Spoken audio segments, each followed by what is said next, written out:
Mesdames, Messieurs, bonsoir. Il se compte par milliers le nombre d'enseignants camerounais ayant choisi la voie de l'exil, entre guillemets. Ils sont au Canada, ils sont aux États-Unis, ils sont en France, ils sont au Nigeria, ils sont au Gabon. Ils sont nombreux à avoir choisi de partir du Cameroun pour aller chercher fortune ailleurs. Et de nombreux Camerounais prennent des directions diverses, parfois au risque de leur vie. Ce soir, nous allons suivre les traces de certains de ces Camerounais qui se sont retrouvés en situation très difficile du côté du Nigeria et d'autres pays où on vit pratiquement une sorte de nouvelle traite négrière. La souffrance à l'absolu, l'inquiétude des familles et parfois le désespoir de ceux-là qui pensaient aller chercher espoir ailleurs. Mais la question fondamentale va être celle-là. Pourquoi les enseignants camerounais sont-ils nombreux? Sont-ils en tête de peloton parmi les Camerounais qui choisissent d'aller chercher fortune ailleurs? Ils sont formés dans nos écoles et ils vont enseigner ailleurs. On le verra avec nos invités qui sont déjà installés dans ce studio pour partager cette réflexion vespérale avec vous à la maison et comme d'habitude à travers le code d'accès qui est inscrit au bas de l'écran pour participer également à nourrir l'échange de ce soir. Accueillons avec tous les honneurs une dame, Raymonde Mendo. Bonsoir et bienvenue. Bonsoir Jean-Jacques, merci de m'accueillir. Je vais très bien. Un joli sourire. Merci. On en a souvent besoin sur ce plateau. On dit, bon, mais il y a beaucoup d'hommes, il n'y a pas de femmes qui viennent sur le grand soir. Est-ce qu'elles sont toutes occupées en soirée à préparer merci d'être là. Merci beaucoup. Vous vivez au Cameroun? Oui, je vis au Cameroun, à Yaoundé. À Yaoundé. Vous faites donc quelle activité? Je suis communicatrice médicale. Communicatrice médicale. D'accord. Ça dit quoi? Bon, dans la communication médicale, on est le pont entre les soignants et les patients. D'accord. Donc, nous expliquons aux malades ce que les médecins peuvent oublier de leur dire. Alors, ceux qui n'ont pas bien compris de ce que les médecins ont dit. Voilà. Allez, je voudrais saluer le groupe Saint-Christophe. Dans ces instituts de sciences médicales, il y a ce qu'on appelle Oral Santé depuis l'année dernière, parce qu'on estime, et je pense qu'ils ont raison là-bas, que l'un des éléments de la guérison, c'est la bonne communication. Il faut que même le personnel soignant sache communiquer avec les malades et les gardes-malades. Il y en a qui ne communiquent pas, ou alors qui vous frustrent même dans leur communication. Oh, le monsieur est là, qui a mal, qui a le carnet du chlamydia là, tu es où? Il y a une communication dangereuse qui fait que parfois les gens préfèrent ne pas aller à l'hôpital. Merci de travailler dans ce secteur-là et merci d'encourager des initiatives comme celle-là, Oral Santé, du côté des instituts de sciences médico-sanitaires, du groupe Saint-Christophe, qu'on salue bien évidemment ce soir. Accueillons également une notabilité, Sa Majesté Patrick Ondondo. Bonsoir et bienvenue. Bonsoir, M. Jean Lallier. Bonsoir aux copanélistes déjà présents. Bonsoir à vos fidèles téléspectateurs. Merci de nous avoir fait l'honneur de nous inviter. C'est avec beaucoup de plaisir que nous nous retrouvons là aujourd'hui. C'est que vous demandez à quel titre va intervenir Madame Mendo tout à l'heure. Tout à fait, tout à fait, tout à fait. Elle a une histoire qu'elle va nous raconter. Saint-Christophe, du groupe Saint-Christophe? Non, justement. Elle a une histoire qu'elle va nous raconter. Oui. Elle est allée à la recherche de quelques proches portés disparus qui avaient choisi les voies de l'exil. Vous êtes allé jusqu'au Nigeria? Oui, je suis allée jusqu'au Nigeria. En fait, c'est ma petite sœur. Alors là, je suis curieux. Elle est enseignante? Oui, elle est enseignante, plague allemand. Elle a abandonné la crèche? Elle a abandonné la crèche, elle a abandonné tous les enfants, elle a abandonné tout. Elle est partie au Nigeria. 2 mois après, elle est décédée. C'est l'histoire qu'elle va nous raconter tout à l'heure. Vous comprendrez pourquoi on a voulu qu'elle soit là, parce que le chemin de l'espoir, parfois, sème le désespoir. On va le voir pendant le programme. Jacques Léonce, Aouana, bonsoir. Bonsoir Jean-Jacques, bonsoir au conducteur du soir, bonsoir aux millions de téléspectateurs de Info Télévision. C'est un plaisir d'être là. Je voudrais saluer les populations de l'Alleké. Vous savez que c'est un département qui m'est cher, je suis ressortissant de ce département. Et la population de ce côté souffre parce qu'en réalité, l'Alleké est un département qui est en majorité fait des planteurs, des agriculteurs. Et vous savez que ce qui fait vivre les gens de ce côté, c'est la culture du cacao. Et le cacao, cette année, la saison cacaoyère 2025-2026 qui s'achève, a laissé un goût très amer au planteur de ce côté. On est parti du simple, le kilogramme qui était vendu à 5 000 a été revu à 1500, 1200. Ça a chuté, parfois ça n'a pas 1000 été francs. revu. Parfois 1000 francs. A chuté. Voilà. Parfois 1000 francs. Donc vous comprenez que les populations de ce côté vivent le martyre. C'est une nouvelle qui est très amère. C'est une saison cacaoyère qui a été très difficile pour les populations de ce côté. Et elles n'en peuvent plus parce que le cacao, c'est la principale ressource de 90% des populations de la Leke. Lorsque ce cacao est banalisé de la sorte, vous comprenez les souffrances. Monsieur, alors, nous sommes en train de préparer toute une émission sur le cacao. Est-ce que parle c'est le là fruit de la comme, banalisation? Est-ce que les chutes des prix sont dues à une certaine banalisation? Non, je crois qu'il parle beaucoup plus comme un futur candidat à la législature. Non, je crois que le sujet est tellement important qu'on va aborder cette thématique au cours d'un programme. Ils ont eu le cacao à 5 000 francs le kilo. Il faut comprendre que ce ne sont pas les choses qui se stabilisent éternellement. Et puis sans transition, on est parti de 5 000 à 2 000, 1 500. C'est ça qu'il faut interroger. Il ne faut pas laisser croire aux planteurs que c'est à cause de Yaoundé. Justement, c'est une question qu'il faut voir. Parce D'accord. qu'il faut expliquer aux populations que ce n'est effectivement pas Yaoundé. Ce n'est pas de la volonté de Yaoundé de réduire, que ça vient d'ailleurs. Parce que vous parlez de banalisation, on a l'impression qu'il y a un acteur quelque part qui a banalisé. Résultat des courses, les planteurs de ton village maintenant vont vendre à 1500. Quand on va au village, les populations nous posent la question de savoir pourquoi vous ne parlez pas de Yaoundé, de nous laisser tranquilles. On n'arrive plus à vivre. Parce qu'elles croient que c'est à Yaoundé qu'on a baissé. Donc c'est une question primordiale qu'il faut expliquer. Mais c'est une question qui soulève une autre question, celle de la communication des institutions. Le cacao a au moins 3 ou 4 structures qui sont engagées sur ce terrain-là, à partir du mine-commerce et les autres structures qui y sont. Il faut quand même qu'on informe les planteurs, qu'on prévienne, qu'on leur dise que pendant cette période ou cette année, il y aura cette situation au niveau national ou au niveau international, les coûts vont connaître quelques secousses.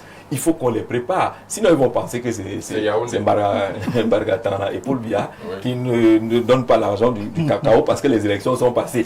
Ils ont déjà gagné. Et comme l'élection est passée, ils ont gagné, maintenant les prix ont chuté. Venez communiquer, c'est important de donner la bonne information aux planteurs. Dieu ne te dit, c'est Monsieur le Président national du PCPDC, bonsoir. Bonsoir Jean Jarzé.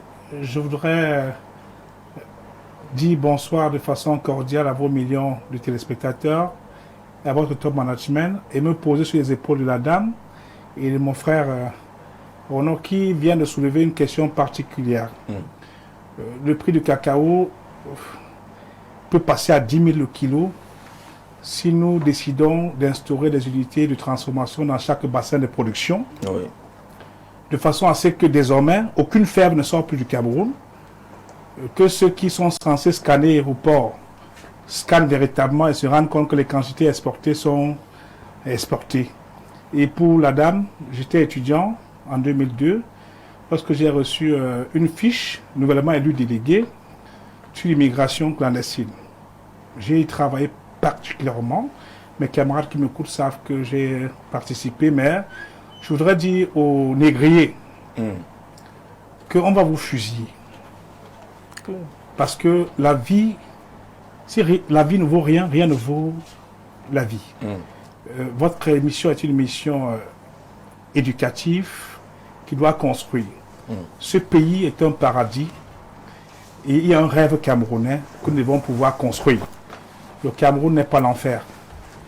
Et que ceux qui vendent le rêve fou, le rêve du diable, sachent que c'est la semaine de la jeunesse. Nous devons dire aux Camerounais que nous pouvons.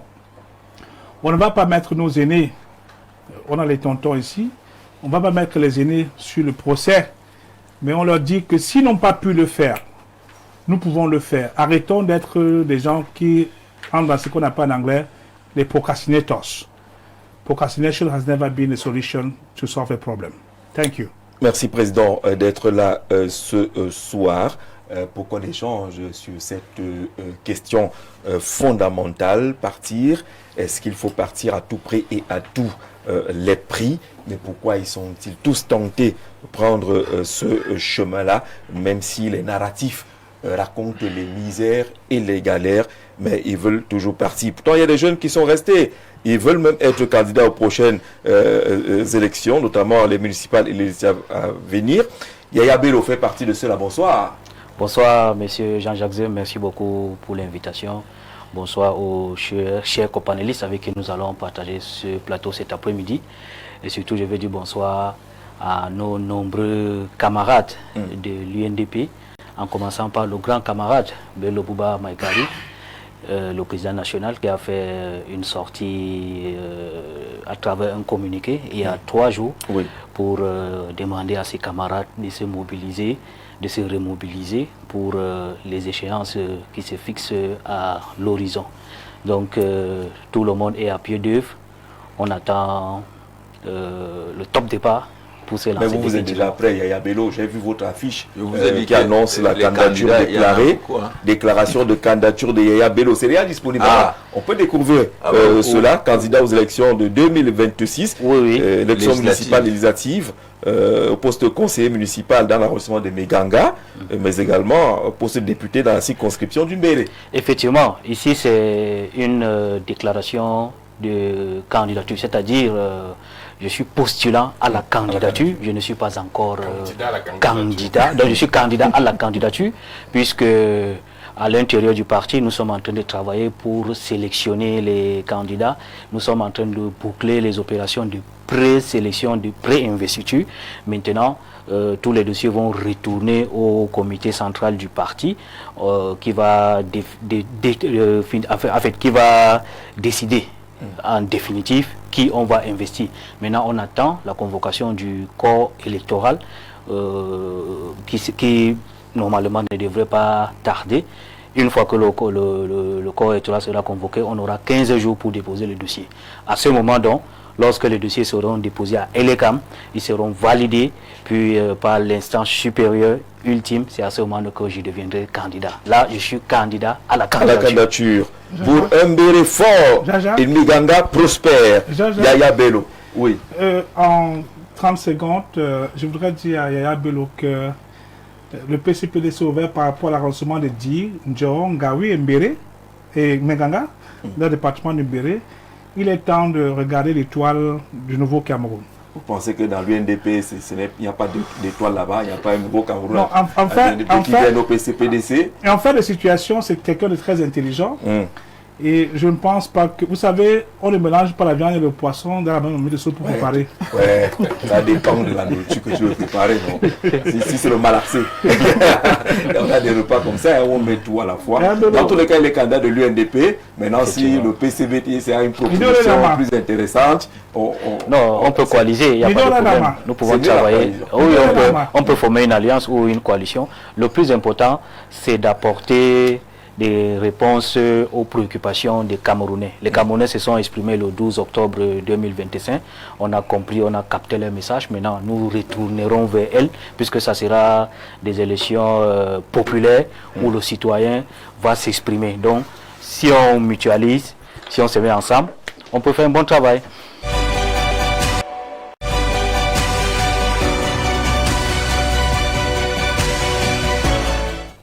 Bien, retour donc sur ce plateau. Merci pour le relais d'autonomie en matière d'énergie électrique pour comprendre le clin d'œil de nos amis des Néo ce soir.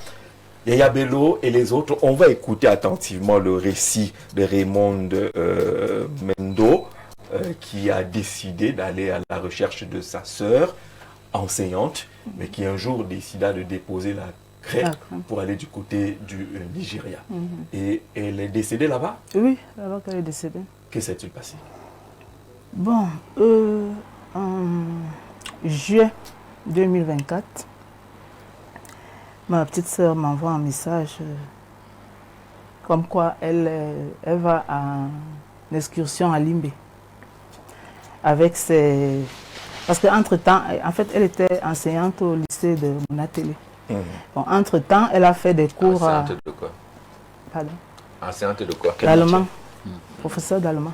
Ok. Elle a des enfants? Lui, 3 enfants.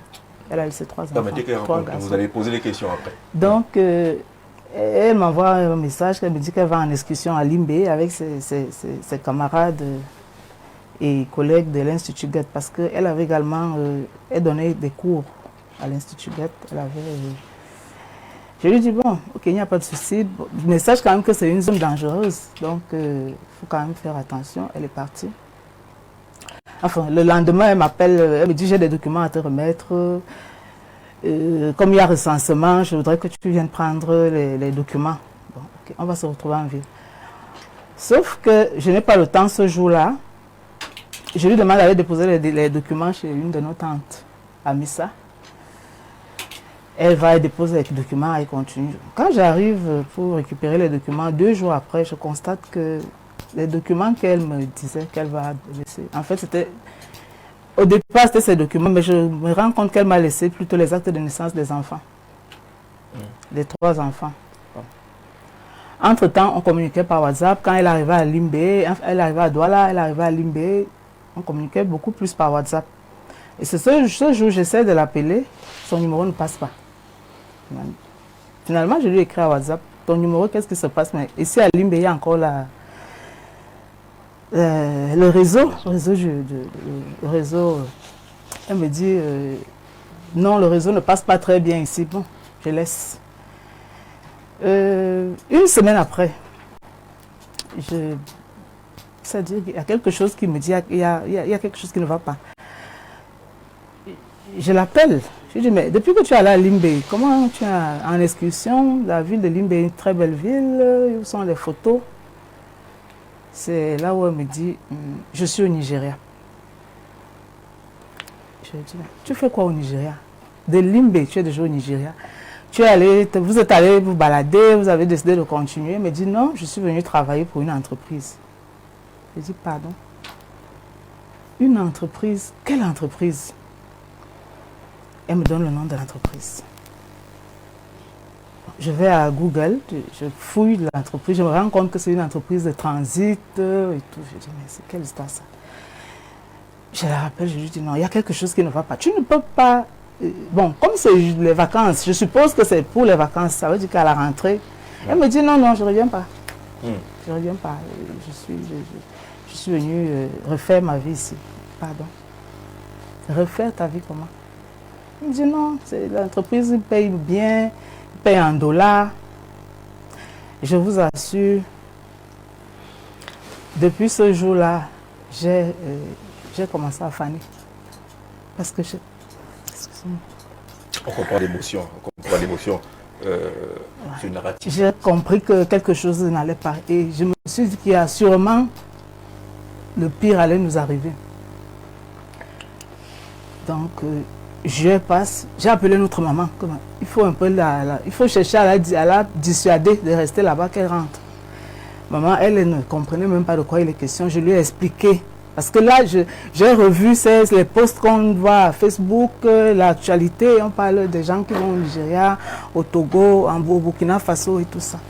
Et je lui ai parlé de tout. Elle me dit que non, c'est pas ça. Nous, ici, là, on est bien, on est très bien. Tout va bien quand tu me vois. Bon.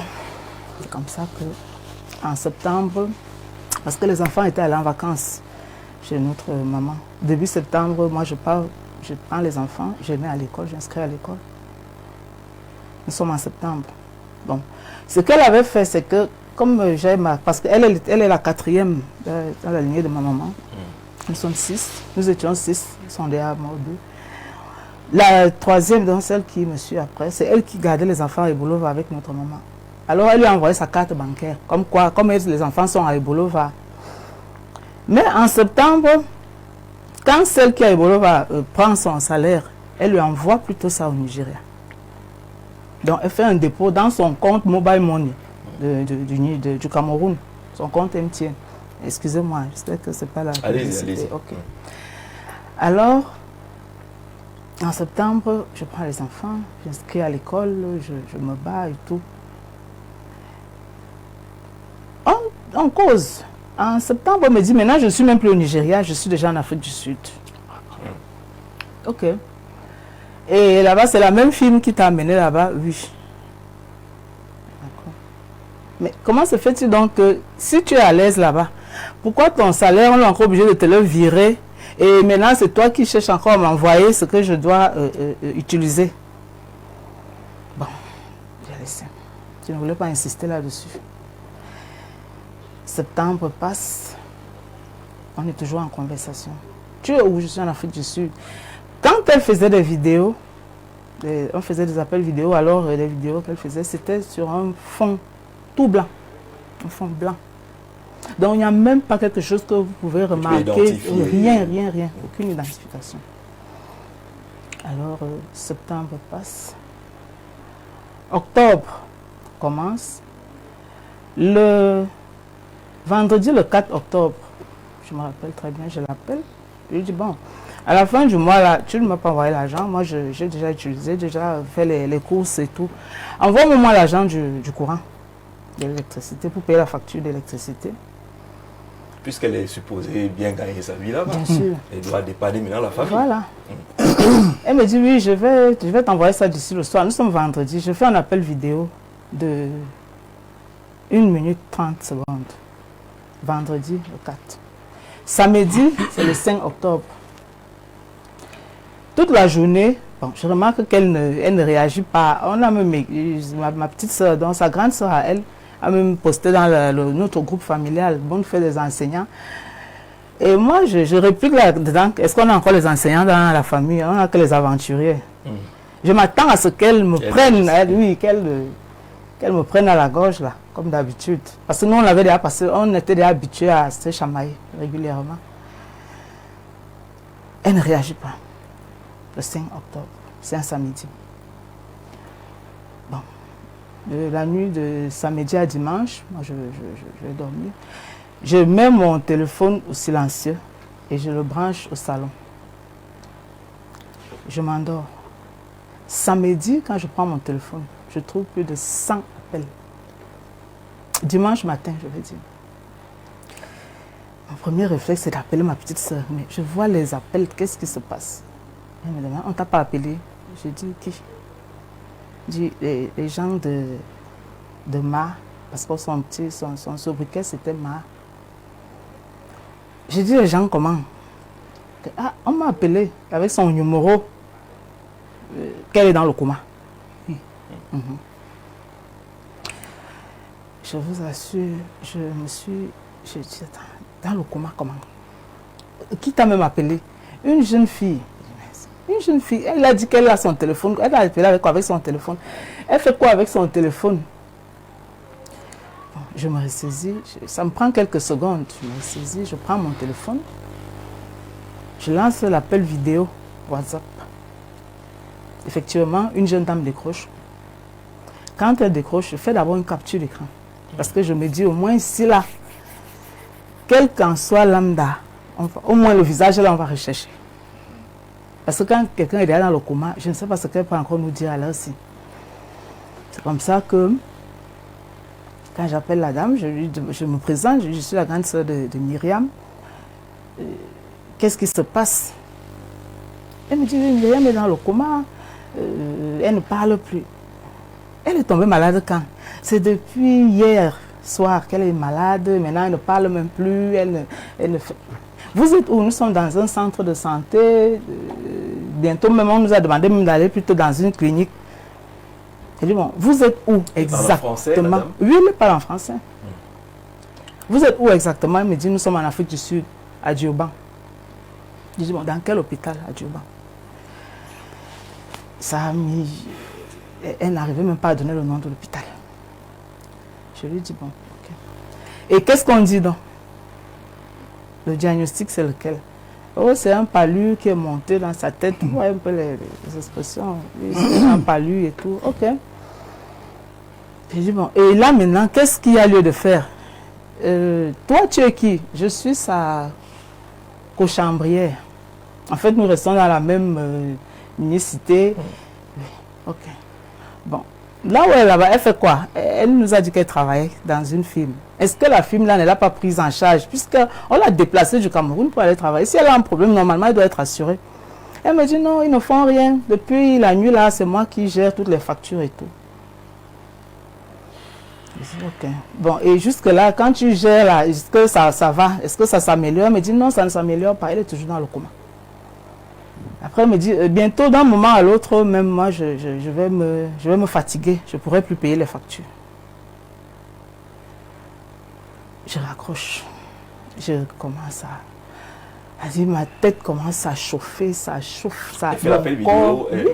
elle n'est pas dans la pièce dans laquelle se trouve votre petite soeur? Non. Vous ne la voyez pas? Non, je ne la vois pas. Ma tête commence à chauffer. Justement, je lui ai, entre-temps, merci même de me rappeler ça, je lui ai demandé, est-ce que, puisque je fais un appel vidéo, est-ce que je peux la voir? Est-ce que je peux lui parler? Est-ce qu'elle parle? Elle me dit non, elle ne parle pas. Est-ce que je peux la voir? Elle me dit non, moi je suis sortie.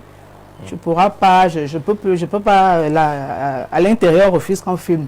Je dis ok, d'accord. Alors, je reste là, je commence à réfléchir, qu'est-ce qu'il y a lieu de faire? Qu'est-ce qu'il y a lieu de faire? Avec maman, elle est même déjà morte. Parce que elle, ça ne passe même plus. Sa tête là, elle ne comprend rien à ce qui est en train de nous arriver. Parce que là, vous êtes dans une capacité totale à pouvoir agir. On n'a aucune information, on n'a rien. Dimanche, après, chaque heure, j'appelais. C'est comment maintenant? Elle dit non, elle ne réagit pas, elle ne bouge pas, ça ne va toujours pas, elle s'empire même. Son cas ne fait que s'empirer. Vers 16 h, elle me rappelle, elle me dit vraiment là, maintenant, il faut envoyer l'argent. Il faut envoyer l'argent. À l'hôpital, on demande 1 500 000 francs CFA. Il faut envoyer l'argent pour qu'on puisse soigner. Bon, okay. Comme vous êtes dans un hôpital, il faut nous envoyer les examens et les factures et tout ce qu'il y a lieu de faire. Rien. Elle ne nous a rien envoyé. Toute la journée de dimanche, lundi. Bon, lundi, moi, je vais donc dans la société où ma petite soeur avait dit qu'elle travaillait. Ils ont une représentation ici à Yaoundé. Je vais là-bas. Je trouve le responsable, un des responsables. Je lui pose la situation, je lui explique ce qui se passe. Il me dit non, non. Il regarde dans les fiches, il dit non, on n'a aucun Camerounais qui travaille à Durban. Encore ce nom. Bon, excusez-moi, vous savez, ça fait longtemps et j'ai oublié. Entre-temps, quand la dame me dit qu'il faut envoyer de l'argent, je lui dis on va lui envoyer l'argent où? Il faut nous donner un numéro, un compte où on peut envoyer de l'argent. Elle nous envoie donc un numéro mobile money avec un nom camerounais. Le numéro Eto Edgar. C'est un collègue, qui a dit oui, c'est un de nos collègues ici. Entre-temps, dans la famille, on est déjà en train de faire des recherches. C'est là où ma petite sœur, celle qui a Ebola, se rappelle que quand ma sœur était là-bas, elle lui a envoyé une photo avec un jeune homme et elle lui a dit, ça c'est mon élève qui est venu me retrouver. On envoie cette photo à son compagnon qui est également enseignant. Il dit, mais je reconnais ce garçon, c'était notre élève au lycée de Foulane, parce qu'avant que ma petite sœur n'aille à Monat, elle était d'abord au lycée de Foulane dans le sud. Mais c'était mon élève. Ils sont jumeaux, ils étaient deux dans l'établissement, il y a son frère. Bon, je vais essayer d'appeler son frère pour lui demander qu'est-ce qu'il en est. Son nom sort d'où là, maintenant, ils sont à Durban. Comment, je veux comprendre. Quand il appelle le frère de cet Eto Edgar, le frère lui dit, mais c'est plutôt à vous de me dire ce que Madame Menge, c'est Madame Menge qui a fait partie mon frère. Regarde, il revient me dire ça. L'autre aussi, c'est encore quelle qualité. Finalement, on se rend compte qu'effectivement, c'est son élève. Alors, on commence donc, avec ce numéro où on devait faire le dépôt, on commence donc à appeler, à essayer de communiquer avec ce jeune homme. Effectivement, il répond. Et quand il répond, il a le gilet de l'entreprise en question. C'est-à-dire, dans ses statuts, la photo de profil. Donc, lundi, quand j'arrive à la société, je leur dis, bon, vous dites que vous ne connaissez pas comment. Quelqu'un a votre gilet, vous dites que vous ne reconnaissez pas comment. Ils me disent que c'est un montage. C'est un faux gilet. On ne le connaît pas ici. Que ce soit Myriam Mathieu Menge, que ce soit Ngom Nyinche, parce que la jeune dame qui avait répondu, Oui, le dimanche. Téléphone. On a cherché son identité. Parce que comme j'avais fait la capture, on a commencé à fouiller à Facebook, on est arrivé au niveau où on a eu son identité. Donc les 3 noms, j'ai donné ça là-bas, le monsieur m'a dit, on ne les connaît pas ici. Lundi, je rentre, parce que l'entreprise en question est à Bastos, je rentre de là-bas, je ne vais pas bien. Maman est toujours à Ebolova. Elle ne sait même pas où il faut monter à Yaoundé, où il faut continuer à rester à Ebolova. Elle ne sait pas. Je lui dis qu'il faut seulement monter. Il faut venir ici à Yaoundé, parce que là, ça ne va pas. Elle arrive lundi soir, lundi dans la nuit. Mardi, je dis, bon, il faut écrire une plainte. Fais donc une plainte. À l'époque, j'habitais en face d'une brigade de gendarmerie. Je vais là-bas pour déposer la plainte. Là, je trouve une dame. Elle me dit non, ce n'est pas à notre niveau. Comme ça concerne déjà l'international, il fallait Interpol. Oui. C'est comme ça qu'on arrive à Interpol. Elle dit que, je ne sais pas. Quand nous sommes arrivés là-bas, l'inspecteur de police qui a pris ce dossier en charge, dès qu'on lui a présenté la situation, il nous a dit d'office qu'elle n'est pas en Afrique du Sud, elle est au Nigeria. Bon, nous, on ne comprenait rien, puisque il y avait déjà, même en dehors de Eto et la jeune dame, il y avait déjà, je crois, 2 autres numéros qui nous appelaient, il faut envoyer l'argent, il faut envoyer l'argent, et tous ces numéros avaient l'indicatif d'Afrique du Sud. Donc nous, on était perdus, même quand lui il nous dit que non, ils sont au Nigeria, ils n'ont jamais traversé pour aller en Afrique du Sud. Quand on est arrivé, il nous a pris, il a pris la plainte, on a fait tout le nécessaire. Après, il nous a demandé d'aller au palais de justice pour qu'on aille voir le procureur. On a fait 2 jours là-bas, donc de mardi à mercredi, on n'a pas pu rencontrer le procureur. Il avait dit que le procureur devait mettre des instructions sur la plainte. Ça fait que mercredi, c'est mercredi vers 15h que cet Edgar nous envoie le message. Il envoie le message à mon petit frère pour dire qu'en fait, depuis dimanche, ils nous trompent. Ils sont en fait au Nigeria. Ils ne sont pas en Afrique du Sud. Ils sont au Nigeria. Donc vraiment, qu'on ne cherche même pas du côté de l'Afrique du Sud, là, eux, ils sont au Nigeria.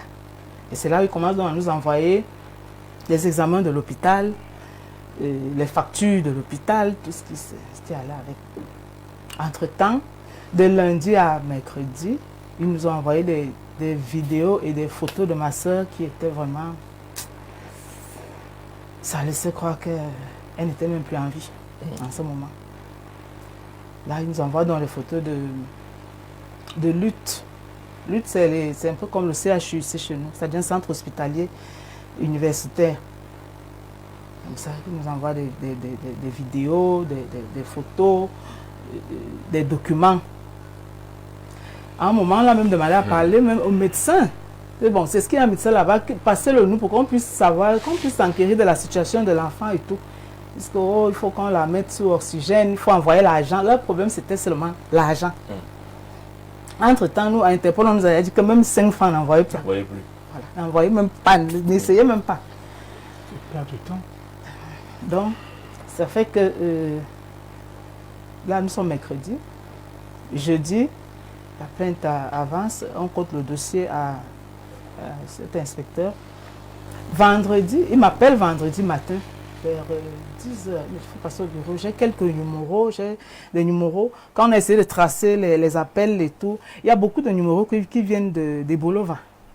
Beaucoup d'appels qui viennent de Bolova. Ces numéros sont là-bas. Donc j'arrive vendredi. Je rentre à la maison, je ne me sens pas bien, je ne vais pas bien, je ne sais pas. Il y a quelque chose qui me gêne. Vers 12h30, mon téléphone sonne. C'est la jeune dame, toujours avec le téléphone de ma petite soeur, qui m'appelle. Elle me dit, Myriam est morte. Myriam est morte, Myriam est morte. Et vous décidez d'aller là-bas quand? Je décide d'aller là-bas 1 semaine après. 1 semaine après qu'on vous a annoncé Oui, qu'elle était décédée. Oui. Parce qu'entre-temps, quand ils disent, on leur demande, bon, montrez-nous au moins les photos du corps pour qu'on se rassure qu'elle est vraiment décédée. Ils disent que non, à la morgue, on ne peut pas filmer, ils refusent qu'on filme. Ok. n'y a pas de souci. Entre-temps, nous on continue les recherches. Vous n'êtes pas convaincu qu'elle est morte? Oui, jusque-là, on n'est pas À convaincu. Interpol également, on vous dit de ne pas véritablement mordre dans ce qu'on vous dit. Voilà, Oui. que oui. Entre-temps, l'Interpol met des enquêtes, nous également, dans la famille, parce que toute la famille est en ébranle, c'est-à-dire ses amis, ses camarades, tout le monde est en train de chercher. C'est comme ça, donc, un soir, On va je aller un peu rentre. rapidement maintenant. Bon, je rentre, un soir, je suis épuisée, je prends dans mon téléphone à Facebook, sur sa page, son compte, je commence à écrire en donnant le nom de Edgar. Je fais une communication. Si c'est vous qui retenez ma petite soeur là-bas, je ne sais pas pourquoi vous la retenez, il faut la laisser partir. Alors la famille de ce monsieur se verse sur moi. On commence donc à se chamailler à Facebook. Et c'est là où une amie, une ancienne camarade de ma petite soeur, elle arrive, elle entre dans la conversation. Elle me dit, grande sœur, je sais qui a amené Myriam au Nigeria. Je connais très bien cette histoire. Et qui? Je lui dis, elle me dit, donne-moi ton numéro à WhatsApp. On va à WhatsApp. Elle m'envoie les conversations. Elle me dit, la personne qui l'a amené s'appelle Njana Ndi Blaise. C'est notre ancien camarade au lycée bilingue de Bolova. On a fait de la 6e en terminale ensemble. Il est également enseignant de philosophie au lycée de Mbanjoko. Je dis, elle m'envoie toute leur conversation, Diana et elle, parce qu'il aurait voulu qu'elle aussi parte. Oui. Mais sauf qu'elle lui avait dit, moi je ne peux pas partir, j'ai mes bébés, je suis mariée et tout, j'ai mon travail, mon petit travail. Il lui a dit, bon, fais venir ton petit frère. Le petit frère également a refusé. Et c'est maintenant la dernière phrase que Diana lui avait envoyée, c'était Myriam a remplacé ton petit frère. Donc quand ce problème arrive, elle se reconnaît là-dedans. C'est là où elle m'envoie toutes les conversations. À peine elle m'a envoyé les conversations, 30 minutes après, Diana a effacé toutes les conversations qu'ils avaient eues ensemble.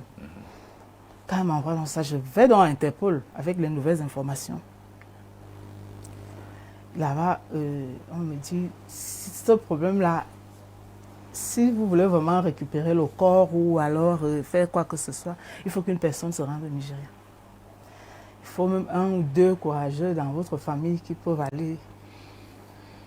Bon, moi, j'ai réfléchi qu'on n'a qu'un seul frère. S'il part, il ne peut pas aussi rester. C'est là où j'ai dit à maman, je pars. Je vais aller voir ce qui se passe là-bas.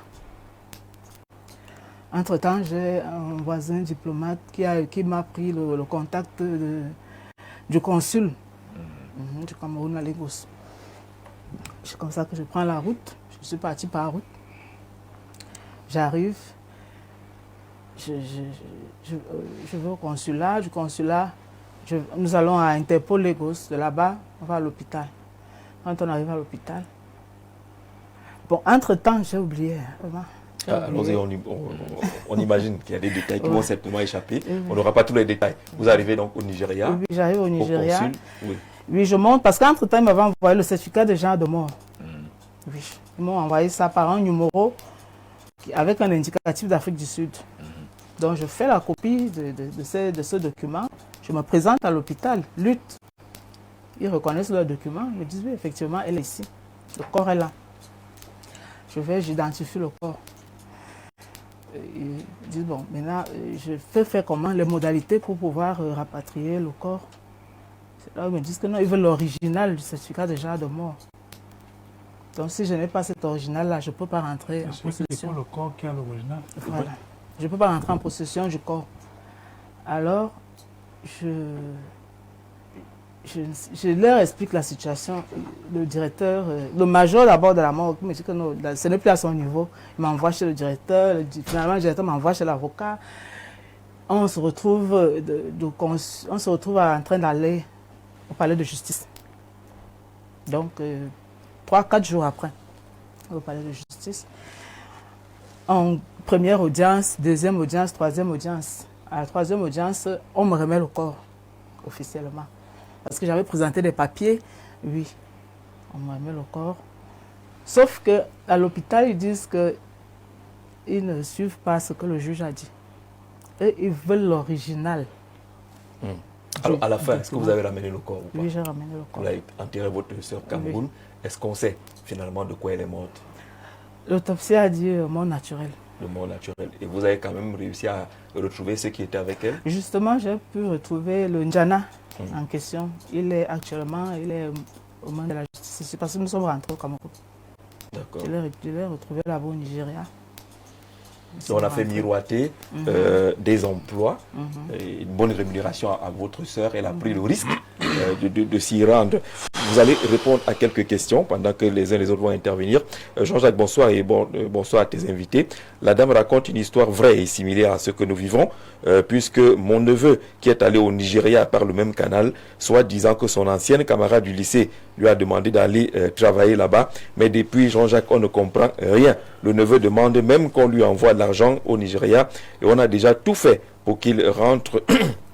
Qui rentre, même tout ce qu'on reçoit de lui, c'est les appels de détresse. Lui, c'est les appels de détresse seulement et les demandes d'argent. Donc, nous sommes comme ça, sans véritable nouvelle de mon neveu. Et ceci depuis plus d'un an et demi. Julien Onana, depuis Colbison. Peut-être que vous devrez également vous rapprocher d'Interpol, qui pourra vous aider. Bonsoir, je suis moi-même dans une même histoire avec une jeune fille qui me fait croire qu'elle est en Afrique du Sud, qu'elle travaille dans une entreprise de pétrole du nom Sasol. Mais à chaque fois que nous causons, elle est toujours dans un lieu bizarre. Chaque fois, elle me met la pression pour aussi la retrouver là-bas, car il y a une bonne rémunération salariale. Actuellement, je vous parle. Actuellement, quand je vous parle là, nous sommes toujours en contact. Sans vous mentir, c'est vraiment suspect. Jean de Mélène, peut-être la même voix, Jean. Vous adressez aux autorités compétentes pour signaler tout cela. Il y a beaucoup de messages et certainement des témoignages aussi. Pour moi, c'est très difficile de s'en sortir dans notre pays, le Cameroun. Il n'est pas aisé de progresser si on est, par exemple, si vous êtes enseignant, vacataire. Ici, le taux horaire étant très bas par rapport à celui des autres pays, notamment au Gabon et en Guinée équatoriale, et ceci presque dans tous les secteurs d'activité. C'est la fiscalité, c'est le fiscaliste comptable Vincent Ateba, depuis le quartier Van, qui nous envoie ce message et qui dit que les conditions sont très difficiles au Cameroun et que forcément on est tenté de partir. Monsieur le président des APE, le président national, au sorti de ce récit de la dame, au moins on se rend compte que partir, pour ceux qui disent que les conditions sont mauvaises, peut-être, mais il y a beaucoup de risques. Il y a effectivement beaucoup de risques et au sortir de ce récit émotionnel et qui émeut, je compatis avec la famille qui a perdu cet être qui lui est cher. En même temps, je voudrais rassurer la sœur, la grande sœur. Excuse-moi, on ne juge pas les morts, mais ta sœur est une fausse fille. Parce qu'on ne fait pas ça à la famille. Vous ne pouvez pas être un être normal, un homme normal. Vous travaillez normalement, vous êtes professeur de lycée, dont vous gagnez plus de 250 000 francs dans un pays comme le nôtre, malgré que les conditions de vie sont difficiles. Vous prenez sur vous, n'est-ce pas, de vous exiler, parce que lorsque vous êtes professeur d'allemand, vous n'avez même pas beaucoup à faire, vous avez la possibilité de faire d'autres travaux, d'autres choses ici, vous avez la possibilité d'avoir d'autres cours ici, donc, alors que vous êtes déjà à 300 000 francs, et vous pouvez avoir plus que ça, que vous preniez, vous abandonnez votre famille, vous abandonnez vos enfants, vos frères et sœurs, votre compagnon, pour aller en aventure, soit disant que un philosophe m'a troublé la tête et que comme les jeunes doivent rêver et que il y a une meilleure vie autre que celle que vous avez, n'est-ce pas, au Cameroun. Véritablement, ça c'est de l'aventure, et ce n'est pas quelque chose qu'il faut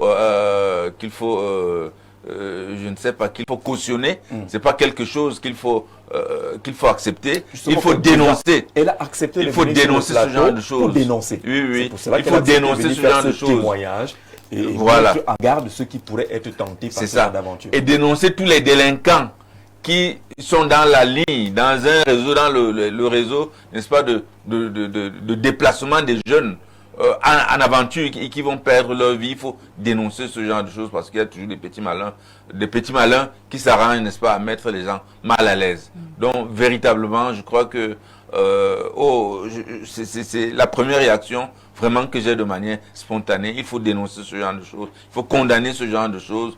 Il faut éviter que ce genre de choses arrive. Et pour éviter que ce genre de choses arrive, il faut garder, n'est-ce pas, la tête froide. Garder la tête froide, savoir que lorsqu'on vit, on n'est pas dans le meilleur des mondes possibles. Ça, c'est vrai. Mais il faut se battre dans la vie. Même si la fracture salariale entre ce que le Cameroun paye et ce que le Gabon ou la Guinée équatoriale paye, même si la fracture est énorme, vous dites non, faites contre mauvaise fortune bon cœur. Bon cœur. Moi, je crois que contre mauvaise fortune, faites bon cœur. Parce que ça ne sert à rien, n'est-ce pas, d'aller mettre sa vie en danger. D'accord. Bonsoir, grand journaliste. Merci. Je vous raconte mon histoire. Moi-même, j'ai vécu la même histoire. La chance, c'est que je ne suis pas parti. C'est une ancienne relation, une copine, qui a voulu que j'aille là-bas au Nigeria. Elle m'a mis la pression, mais Dieu m'a parlé. Dieu m'a parlé, Dieu m'a gardé. Et pour cela, j'ai un cousin qui est parti là-bas. Et lui, on n'a plus de nouvelles de lui. Vraiment, bon courage, madame. Lui, il n'a plus de nouvelles de son cousin. Yaya Bello, ce récit nous enseigne quoi? Ce récit très triste nous enseigne que nous sommes dans une société où les valeurs se sont inversées. Aujourd'hui, on est dans une société où les gens croyaient qu'il faut être milliardaire rapidement. C'est-à-dire sans travailler, immédiatement on doit être milliardaire, tout de suite. Le gain facile, les raccourcis. Oui, nous sommes dans une société où on a appris aux gens qu'on est quand on a. C'est-à-dire qu'on est quelqu'un par rapport au matériel ou au nombre, enfin à la quantité d'argent qu'on a. C'est-à-dire que vous ne pouvez pas comprendre que dans une société, que quelqu'un puisse avoir un travail, être salarié. Je crois qu'un enseignant est, il y a 300 000. Et à la fonction publique, voilà, quelqu'un qui a un statut social, qui a un salaire. Je peux confirmer ça, 300 000. Estime qu'il faut aller ailleurs pour avoir les dollars rapidement et s'enrichir.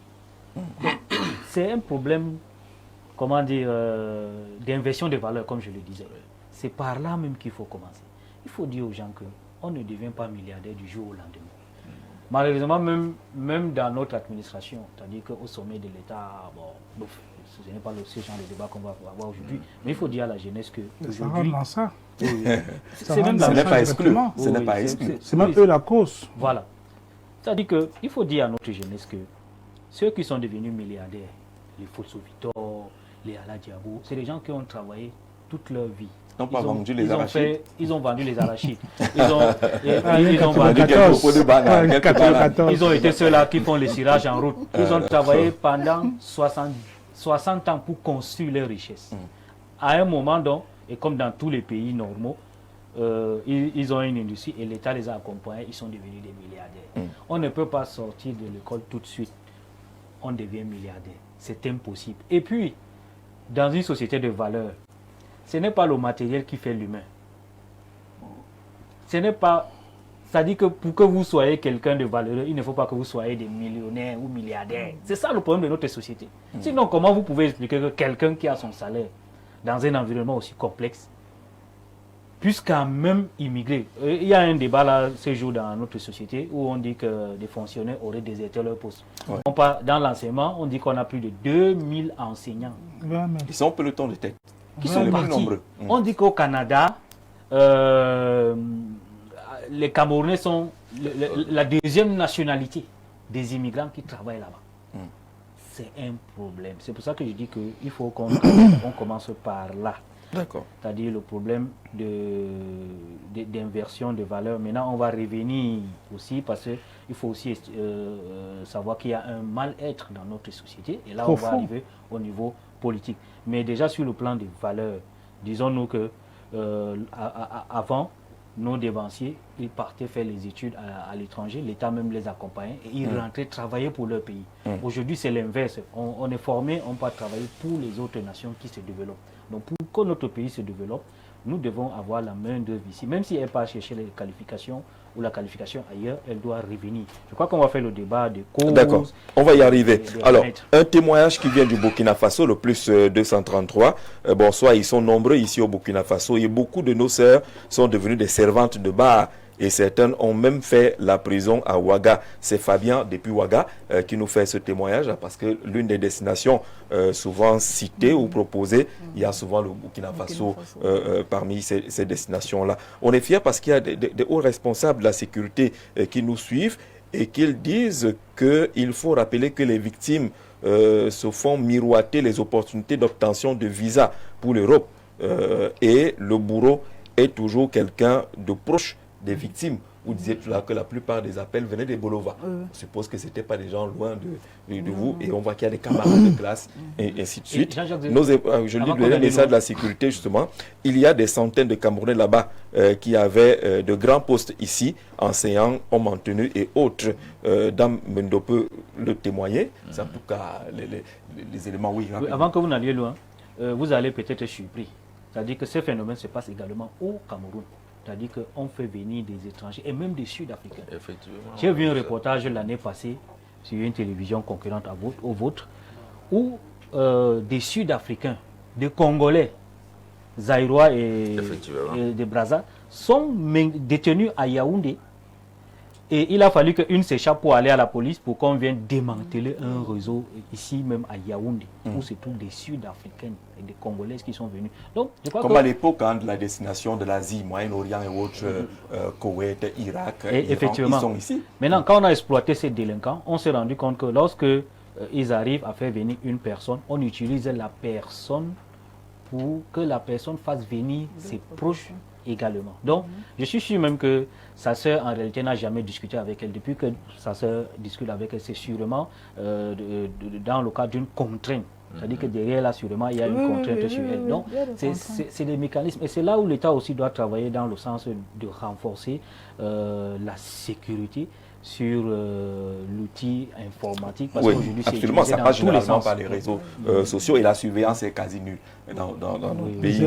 Alors, bonsoir Monsieur Jean-Jacques, bonsoir chers téléspectateurs. Je voudrais dénoncer avec force le cas d'une sœur, en tout cas, nous parlons du cas de sa sœur, Dida Laetitia, et d'un jeune frère Bomba, originaire de Bengbis, dans le Djaïlobo, trompés par des promesses de travail. Ils sont aujourd'hui retenus captifs au Nigeria. Voilà. Nous n'avons aucune nouvelle d'eux et leurs familles vivent dans l'angoisse. Boris Ojo depuis Bolova. Que les cas sont nombreux.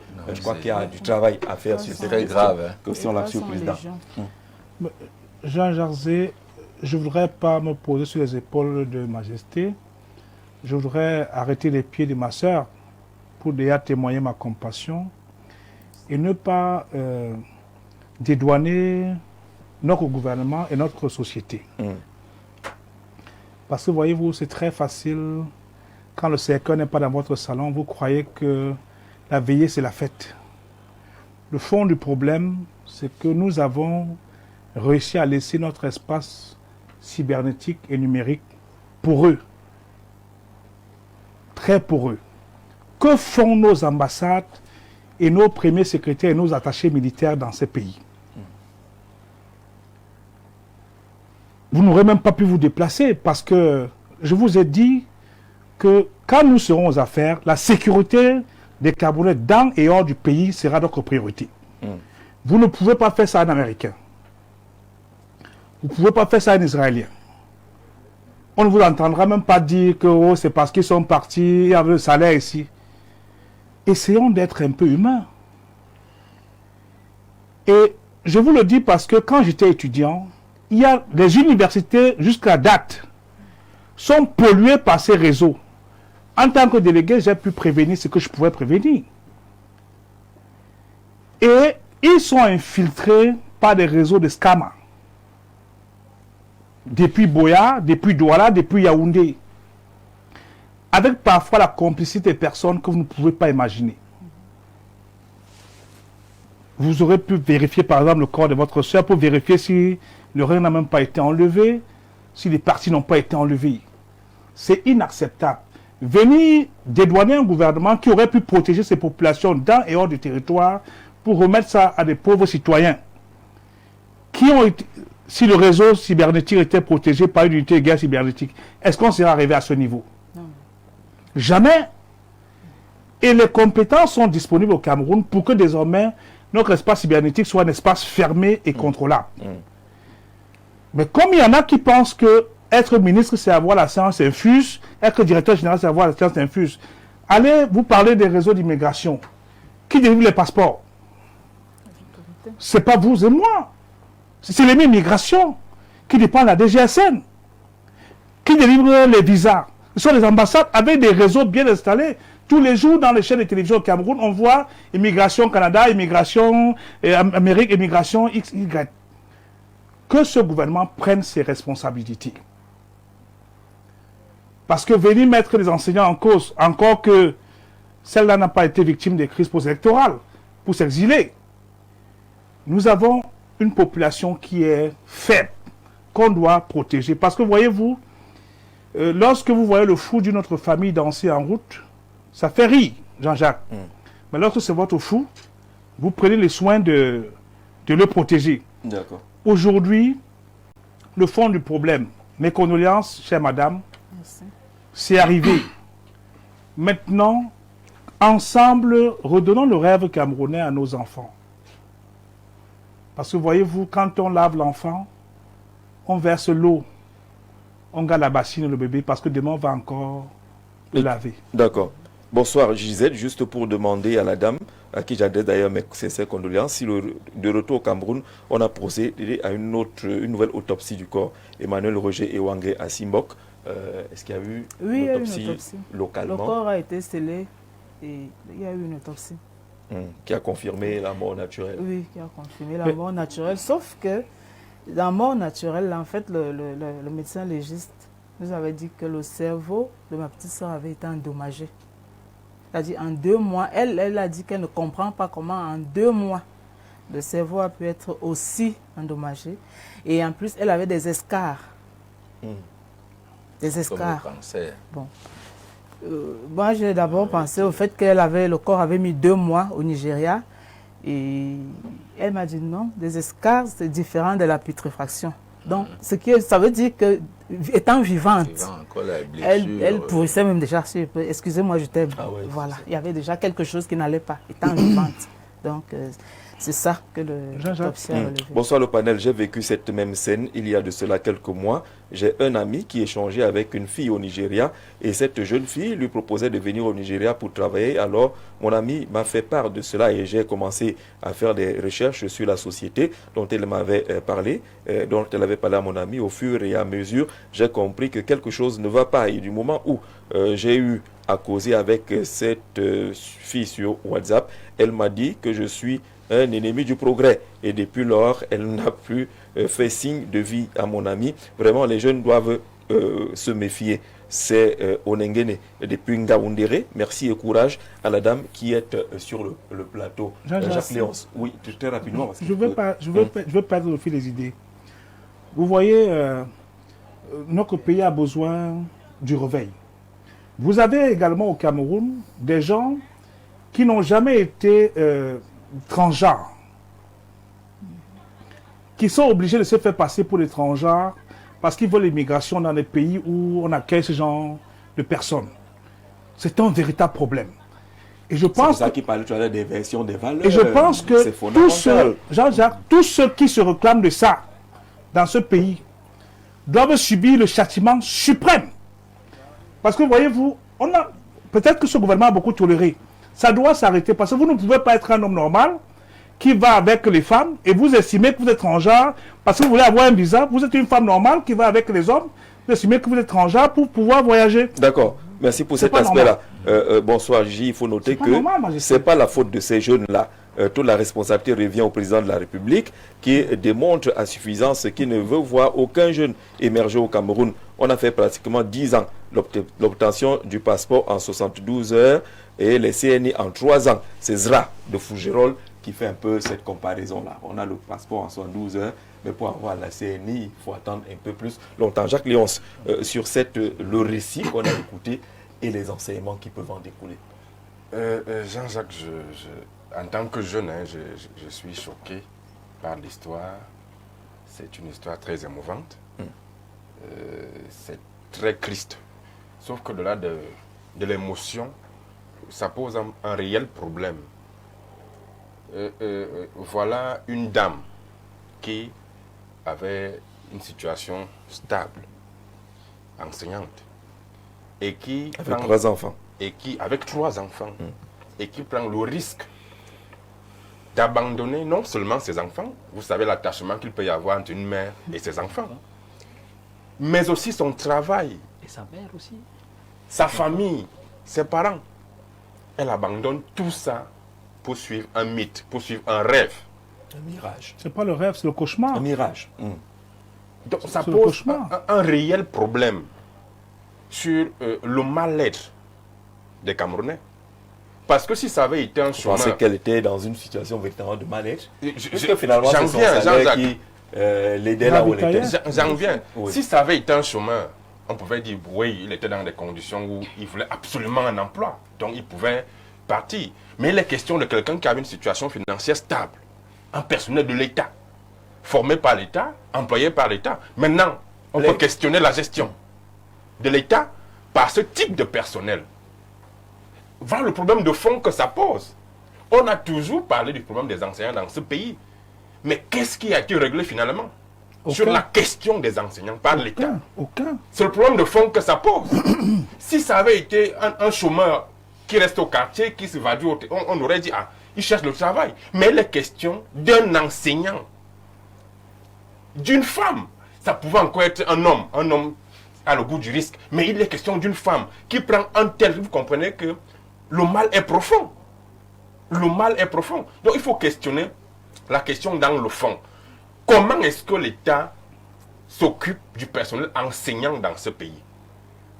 Les enseignants sont ceux qui veulent le plus partir. Et pourtant, on nous fait croire que sur la grille salariale de l'État du Cameroun, ils sont les mieux payés. A2. Mais comment est-ce que ceux qui sont mieux payés sont les plus à vouloir partir? Ça ne s'explique pas. Ça pose un problème de fond C'est parce sur qu'on paye la mieux. gestion. Ceux qui vont au Gabon, le salaire minimum de l'enseignant, c'est au-delà de 600 000. Quand on est à 300 000, Sénégal, c'est ici, autre le ça, Il faut plafond. aussi relativiser. Hein. Oui. Parce Non, que non, là-bas, ouais, mais- si tu payes le loyer de vie, à 10 Non, 000, là c'est autre chose. à On parle Yaoundé, d'abord du là-bas, tu vas salaire. payer à 70 000. On parle d'abord du Le salaire. salaire. Maintenant, c'est autre chose. D'abord le salaire, mais quand même tu au-delà consommes de sur 600 000. Hein. Il faut Donc, relativiser. C'est le problème de fond que cette situation pose. Et vous allez voir que il y a plein d'enseignants qui sont dans cette situation. Si c'est peut-être presque 70% des Camerounais, des jeunes Camerounais qui sont dans ce type de situation sont enseignants. 80. Et vous voyez même que la dame dit que même celui qui l'a fait partie est un professeur de philosophie, enseignant lui-même aussi. Donc ça pose un problème sérieux Je peux dire quelque de chose. la Vous allez prise dire en quelque chose, vous charge n'avez pas de pressé. l'État du Cameroun par les C'est enseignants. votre D'accord. putain. Comment est-ce que l'État gère les enseignants? Nous dit-on sont les plus payés, mais comment est-ce qu'ils sont gérés par l'État du Cameroun? Voilà. Ça, c'est effectivement des questions de simplisme à outrance. Parce que le simplisme à outrance, c'est occulter une certaine vérité. Je crois que lorsqu'on vient ici, c'est pour se dire certaines vérités. Allons-y. sur Un la- enseignant qui gagne plus de 300 000 francs ne peut pas, ce n'est pas rien au Cameroun. Mais quand on fait Et Ce le n'est pourquoi pas, ils ce veulent n'est pas partir, rien. Ce n'est pas rien au Et Cameroun. pourquoi ils veulent partir? Et le voisin paye mieux. Toi, tu as Deux fois 300 000 francs par Et mois. pourquoi ils veulent partir? Toi, tu en as. Est-ce que tu as ça? On veut savoir pourquoi ils Est-ce veulent que tu as partir. ça? Tu n'as même pas ça, tu gueules, tu dis que les enseignants. Non, il faut Pourquoi pas. c'est le Faut président, pas c'est le venir. président. Attendez, il faut pas Vous êtes venir. le président national Sauf des que- associations des parents d'élèves et des enseignants. Exactement. Ça veut dire que vous devez mettre du côté des enseignants. J'ai toujours été du côté des enseignants. Moi, Drôle de sentiment. non, Ouais. moi, je ne fais pas dans la langue de bois que Sinon, vous pourquoi avez ils veulent l'habitude de partir faire. alors? Ils sont de Et nombreux j'ai à toujours partir. eu Pourquoi l'habitude de dire la Ils partent vérité. pourquoi alors? Dites-moi Ouais, pourquoi j'ai ils toujours partent. eu l'habitude de dire la vérité. La vérité, Pourquoi c'est quoi? La vérité, c'est qu'ils peuvent partir pour plusieurs Lesquelles? par délinquance atavique, Oh. par esprit d'aventure, par un certain nombre de choses. Tu gagnes quand même de Là, l'argent. vous êtes sérieux? Tu Là, gagnes vous- quand là, même vous de êtes l'argent. sérieux? Tu gagnes quand même de l'argent. Tu n'es pas le dernier de la société. Mais peut-être que tu rêves d'un machin, tu veux partir. Je dis donc que il ne faut pas envoyer, n'est-ce pas, les enfants, les Camerounais, des gens qui gagnent déjà leur vie, qui ont déjà une vie stable, d'aller, n'est-ce pas, de continuer à faire ce genre d'aventure. Il faut condamner ce genre de choses. Moi, j'ai peut-être qu'il faut améliorer moi, les moi, j'ai toujours été correct. Vous savez que le chapelet des doléances des enseignants au Cameroun est à son nom. Faut pas venir raconter n'importe quoi. Le premier manque des accusés, c'est l'État du Cameroun.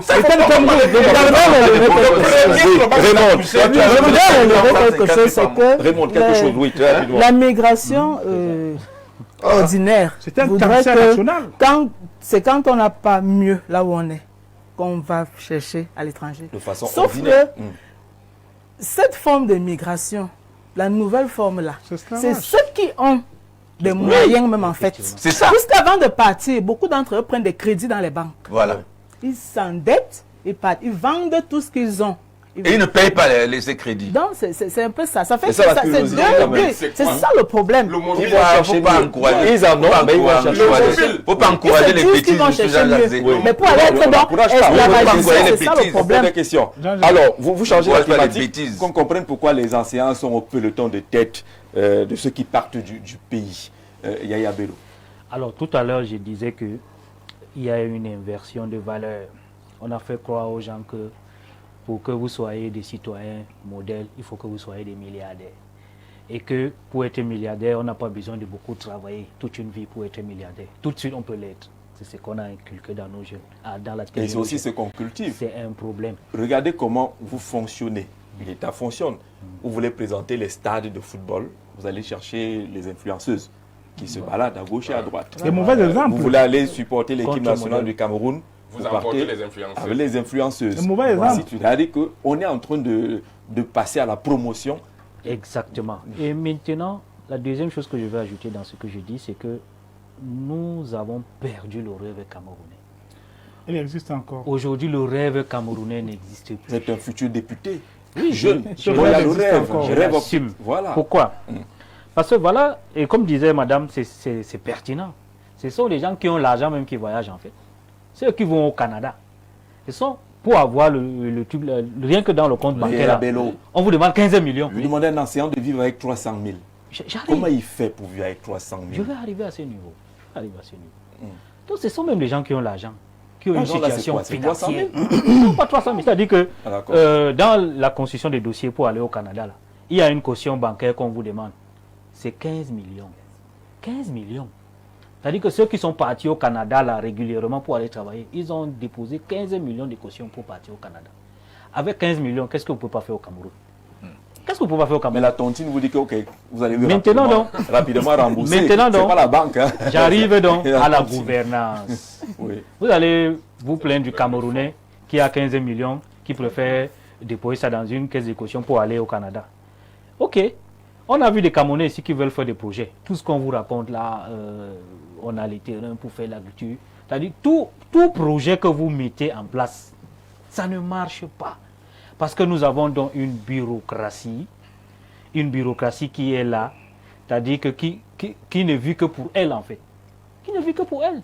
C'est-à-dire que quand vous voyez aujourd'hui les politiques publiques, même pour les jeunes, on parle des enseignants là, restons sur le plan pour les enseignants là, depuis qu'ils se sont manifestés pour avoir un statut spécial, depuis 2016, ont-ils déjà eu le statut spécial? Je ne pense pas. Qu'est-ce qu'on a amélioré dans leurs conditions de vie par rapport aux autres corps de l'administration? Pas grand-chose. Pas quelque chose de Mais qu'est-ce qu'on significatif. peut faire miroiter à un enseignant camerounais du côté du Nigeria? Là, vous C'est- pouvez même vous renseigner, même ici au Kang Yabassi, à Douala ou Mourada. Encore qu'il ne va plus Que je enseigner parle là-bas. même où c'est comment là-bas. Là-bas, il ne va pas enseigner. enseigner. Au Nigeria, C'est pour faire quoi? en fait, c'est juste que dans le cas de madame, c'est que la On banque a de... plusieurs cas en tout cas. Oui, la C'est un banque de... cimetière. a leur siège juste au Nigeria. En réalité, il n'y avait rien là-bas. Et je vous ai dit tout à l'heure qu'il y avait aussi une bande qu'on avait démantelée ici l'année passée, qui faisait venir des Sud-Africains, des Congolais, ici à Yaoundé. Donc, ce n'est que leur siège là-bas. En fait, même là-bas, il n'y a rien. Il n'y a pas de rêve. C'est pour ça que je dis que tout part sur le plan des valeurs. Disons aux gens qu'on peut vivre modestement. On peut marcher. Aujourd'hui, quand vous marchez en route là, à pied, on ne vous considère pas. Parce qu'on dit que aujourd'hui, il faut que vous ayez une voiture pour qu'on vous Vous considère. n'intervenez même pas à la réunion de famille. Voilà. C'est-à-dire que vous arrivez en taxi. Donc, C'est donc sur le plan des valeurs. Il faut que nous ayons une société des hommes intègres, une société de valeurs, qu'on dise aux gens qu'avec peu de moyens, vous pouvez faire beaucoup de choses. Maintenant, le rêve camerounais, c'est-à-dire que moi, par exemple, construire le rêve. Moi, je pouvais partir, mais j'ai dit je n'ai pas nulle part. Et d'ailleurs, je suis un homme politique. Nous allons rester construire ce pays. Parce que si tout nous partons, et vous comptez le changer. Qui va construire le Cameroun? Voilà. C'est les autres, c'est les Maliens, les Guinéens, les Centrafricains qui vont venir construire le Cameroun à notre place. Bonne question, Yaya Bello, honorable. Bonsoir, je disais, de très belle émission. Cependant, je n'ai pas apprécié l'intervention de M. Ondondo du RDPC qui a dit que Myriam était une fausse fille. Voilà, il a retiré ça. On ne juge pas les morts, surtout pas de cette manière. Devant la mort, tout s'arrête. Les critiques, les jugements. Myriam était une personne qui aspirait à une vie meilleure. Comme beaucoup d'entre nous, elle a été naïve. Elle n'est pas tombée entre les mains des bonnes personnes et le pire est arrivé. Nous sommes africains. Si elle avait réussi, la famille en aurait profité. Mais elle n'a pas réussi et maintenant, on doit tirer les leçons de cette expérience. On doit dénoncer ces manœuvres qui poussent nos frères et sœurs à prendre des risques inutiles. L'aspiration à une vie meilleure n'est pas mauvaise en soi, mais il faut utiliser les moyens légaux et sûrs. Si on veut voyager, on fait une demande de visa, on cherche du travail en ligne. Il faut faire des choses dans les règles de l'art. Je trouve que la critique de Myriam était déplacée, qu'on a compris. Face à la mort, on se tait et on essaye de trouver des solutions pour que cela ne se reproduise plus. Moi-même, je travaille et j'aspire à un lendemain meilleur. C'est Raoul, neveu de Myriam. On a compris, on a compris cela. Il n'y a pas de débat là-dessus. Mais qu'est-ce qui peut faire pousser un jeune à partir du Cameroun pour tenter le Ghana, le Burkina Faso ou le Nigeria? Jean-Jacques, j'ai commencé à parler, c'est vrai que ça peut énerver Sa Majesté parce que lorsqu'on met le doigt sur la plaie, ça fait mal. Faites-le, percez la ça, il faut que Sa Majesté le comprenne. Et je vais le redire, le problème, c'est l'application des politiques publiques qui crée le mal-être, qui donne des frustrations terribles aux Camerounais au quotidien. Les Camerounais sont frustrés. Lorsque vous marchez en route de la société, on a une société malade. Vous ne pouvez pas entrer dans un taxi, vous dites bonjour, on vous répond. Les Camerounais entretiennent en eux la frustration au quotidien. Ça, c'est la vérité. Et c'est ça qui donne l'envie de partir. Parce qu'on ne peut pas être bien quelque part, on va partir. Vers l'inconnu. Parfois, à un moment donné, on commence à avoir l'impression que vivre au Cameroun est un risque pour certains jeunes. Et que prendre le désert n'est pas un risque. Si quelqu'un réussit à cotiser de l'argent pour prendre le désert, vous comprenez qu'à un moment donné, vivre au Cameroun était devenu un risque pour lui. Non, il est fou. Pour aller au désert. Tu as vu le désert un jour. C'est quand même incroyable. Il y a des modèles qui sont passés par le désert. Et on vend cela aux jeunes. On vous dit que tel là est passé par le désert. Par exemple, et on vend ça. Et même le président de la République le félicite. Il est passé par la mer, il nous est revenu étant champion du monde. On l'a pas félicité parce qu'il a pris le désert. Non, mais tout est mélangé. Il nous est revenu étant champion du monde. Si moi je suis un homme politique, je ne peux pas le féliciter. Tu sors de Doumétan, tu ne connais pas le désert, tu ne connais pas la mer. Mais tu te lances quand même. Moi, je crois qu'il faut être prudent. Il faut demander aux jeunes Camerounais d'être prudents. Il y a de cela quelques semaines, non pas quelques semaines à peine, on a vu certaines images au Maroc où c'était beaucoup plus les Noirs au sud du Sahara qui étaient dans des enclos comme du bétail, qui sont maltraités, qui sont battus comme des chiens, comme des animaux, comme ça, qui sont morts, échappés de la Libye. qui sont morts. Je les avais reçus sur plateau aussi. Où il y a encore de cela quelques semaines, il y a eu un naufrage où des milliers de Noirs sont morts. Mais comment voulez-vous nous encourager encore ce genre de choses? Il faut condamner systématiquement, créer l'attractivité. Il faut condamner systématiquement ce genre de choses. Quelle image on perçoit lorsqu'on voit des Noirs dans des enclos maltraités par des Arabes? Ça ne vous fait même pas honte? Vous ne tremblez On même dit pas. de créer les conditions d'attractivité. Moi, je pour ne que les gens comprends pas. restent. On est dans quel genre de société là? Majesté, Sur le On est plan dans spécifique. quel genre de société là? Majesté, la question est bonne. Il faut éliminer ce S'il vous plaît. genre de discours sur Alors, les plateaux. le petit exemple, président, le petit exemple, c'est que nos villes suffoquent aujourd'hui à cause de l'exode rural. Voilà. Les gens partent des villages parce qu'on n'a pas créé des conditions d'attractivité. Il n'y a rien qui les Mais retient. Jean-Jacques- Et plus loin encore, on quitte le pays. Avant, quand j'étais Parce que- petit, Est-ce que les gens ne vivent Oui, pas au président. village? Jean-Jacques, Est-ce que les gens Oui, vivent? ça vivre. Les gens vivent au village. Jean-Jacques, Oui, les gens vivent au village. Jean-Jacques, Vous savez, Revenons moi, je sur suis le proche sujet. de village. Revenons sur le sujet. Quand je vais au village, je reste au village. Revenons sur le Une sujet. semaine, je Ah oui, vis c'est normalement. d'accord. Je vis normalement. Je fais mes Ils viennent donc je faire fais quoi? mes cultures. Ils viennent donc faire quoi? Vous comprenez Revenons pas? sur Ils le viennent donc sujet. tous faire quoi en ville? Ils vont tous Non, faire c'est quoi bon, au c'est la Canada? recherche d'une vie meilleure. Oui, président, allons-y. Ça, c'est la recherche d'une vie meilleure. Il ne faut pas croire que... Allez-y, président, vous avez La la parole.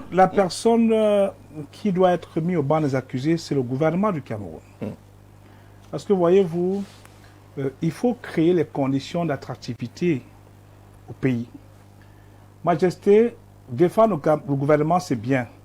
Mais je vous dis que les enseignants que vous dites recevoir 300 000 le mois, Et que c'était trop là. que c'était trop, sont obligés de se surmener pour faire des répétitions. Et nous disons, au lieu de passer le temps à mettre des gens sur les bancs des accusés, Majesté, très respectueusement, essayons de faire que le crédit foncier qui les prélève tous les mois, de l'argent, taxes y afférentes, leur donne accès au logement. Non, ça, c'est votre plan de candidat à la présidentielle. Quand vous serez président, vous allez mettre ça en Non, pratique. Majesté, Mais je crois qu'il faut... Il y a quand même... il y a- Majesté, Majesté, c'est en dehors de c'est ça, votre plan. en dehors de C'est ça, votre plan de en dehors de candidat ça, à la présidentielle. Majesté, en dehors de ça, je puis vous assurer que si notre sœur qui est partie, qui est malheureusement n'est pas rentrée, avait eu un acompte crédit logement, avec un logement décent qui lui permettait de loger sa famille, avec des traites qu'elle devait payer tous les mois, elle ne partirait pas. Et je puis ça, également, c'est ce que vous je dites. puis également vous dire que Ça, c'est qui est- pourquoi est-ce que, jusqu'à date, le statut que les enseignants demandent n'est pas signé? Pourtant, l'ensemble de la nation, tout à l'heure, Jean-Jacques a évoqué un point particulier relativement à l'exode rural. Nous ne pouvons pas avoir 58 départements, 42 qui portent le nom d'un fleuve. On attend les pluies pour s'aimer, on attend le cacao qui va baisser et autres là. Arrêtons d'être le shopping des multinationales. Créons les conditions nécessaires pour que notre peuple se sente à l'aise. On a dit que pourquoi les enseignants sont en tête de peloton. Beaucoup d'enseignants ont pris position lors de la crise post-électorale. Vous en savez les conséquences. D'autres sont en prison à l'heure où nous parlons, alors qu'ils savent bien qu'ils sont affectés dans les lycées, dans les collèges et ils doivent enseigner. Qu'est-ce qu'ils font en prison? Il y a des enseignants en prison? Mais bien évidemment, Ah bon? ils sont tous ces mêmes. C'est qui? Ils sont en prison Dans la- parce dans la que... crise Ils sont en post-électorale. prison Oui, parce bien évidemment, qu'ils just- parce qu'ils ont cassé ou bien parce qu'ils sont enseignants. Écoutez. Non, parce qu'il ne faut pas non, qu'on fasse des conflits. Ils sont en prison parce Majesté, qu'ils ont cassé. Majesté, On les a surpris en train de Cette casser. émission est une émission sérieuse. Exact. Mais c'est une question sérieuse aussi. Oui, c'est une C'est question une émission, sérieuse. d'accord. c'est une émission, Oui, c'est une question Nous sérieuse. répondons. très sérieuse. Il faut qu'ils répondent à cette question. J'ai reçu le Ils coup sont de en fil. prison pourquoi? Majesté, c'est pas vous qui animez l'émission. Il va répondre, Majesté. Je vous dis Ils sont en bien prison que pourquoi? laissez-moi, c'est pas vous qui animez Répondez l'émission. donc à la question. C'est Ça pas va, vous qui Majesté, animez il va l'émission. répondre. Il va répondre. Quand vous serez Parce qu'ils procureur sont à oblique, enseignants. quand vous serez procureur à Ce oblique, n'est pas vrai. vous me verrez en face. D'accord. Ce n'est pas vrai. Quand vous serez procureur à Monsieur le oblique, vous me Président, verrez en face. ils sont les anciens là, ils sont en Je dis prison. que Pourquoi? nous devons Ils sont en prison pourquoi? Écoutez, ceux qui ont été interpellés dans leur maison, exposez-nous les motifs pour lesquels ils sont en prison. Vous les connaissez? Exposez-les. Je vous dis que nous ne pouvons pas avoir un pays dans lequel Qui n'a rien le fait, on est allé l'arrêter. chef de l'État du En train Cameroun, d'enseigner. En train d'enseigner. le chef Il n'a rien fait, on est allé de l'arrêter. l'État du celui Cameroun en qui train d'enseigner. est le chef de l'État Hein? du Cameroun qui est votre Il n'a président. rien fait. Parce qu'il y a une Majesté, crise. On a Majesté, qui? Majesté, Donnez-nous le nom.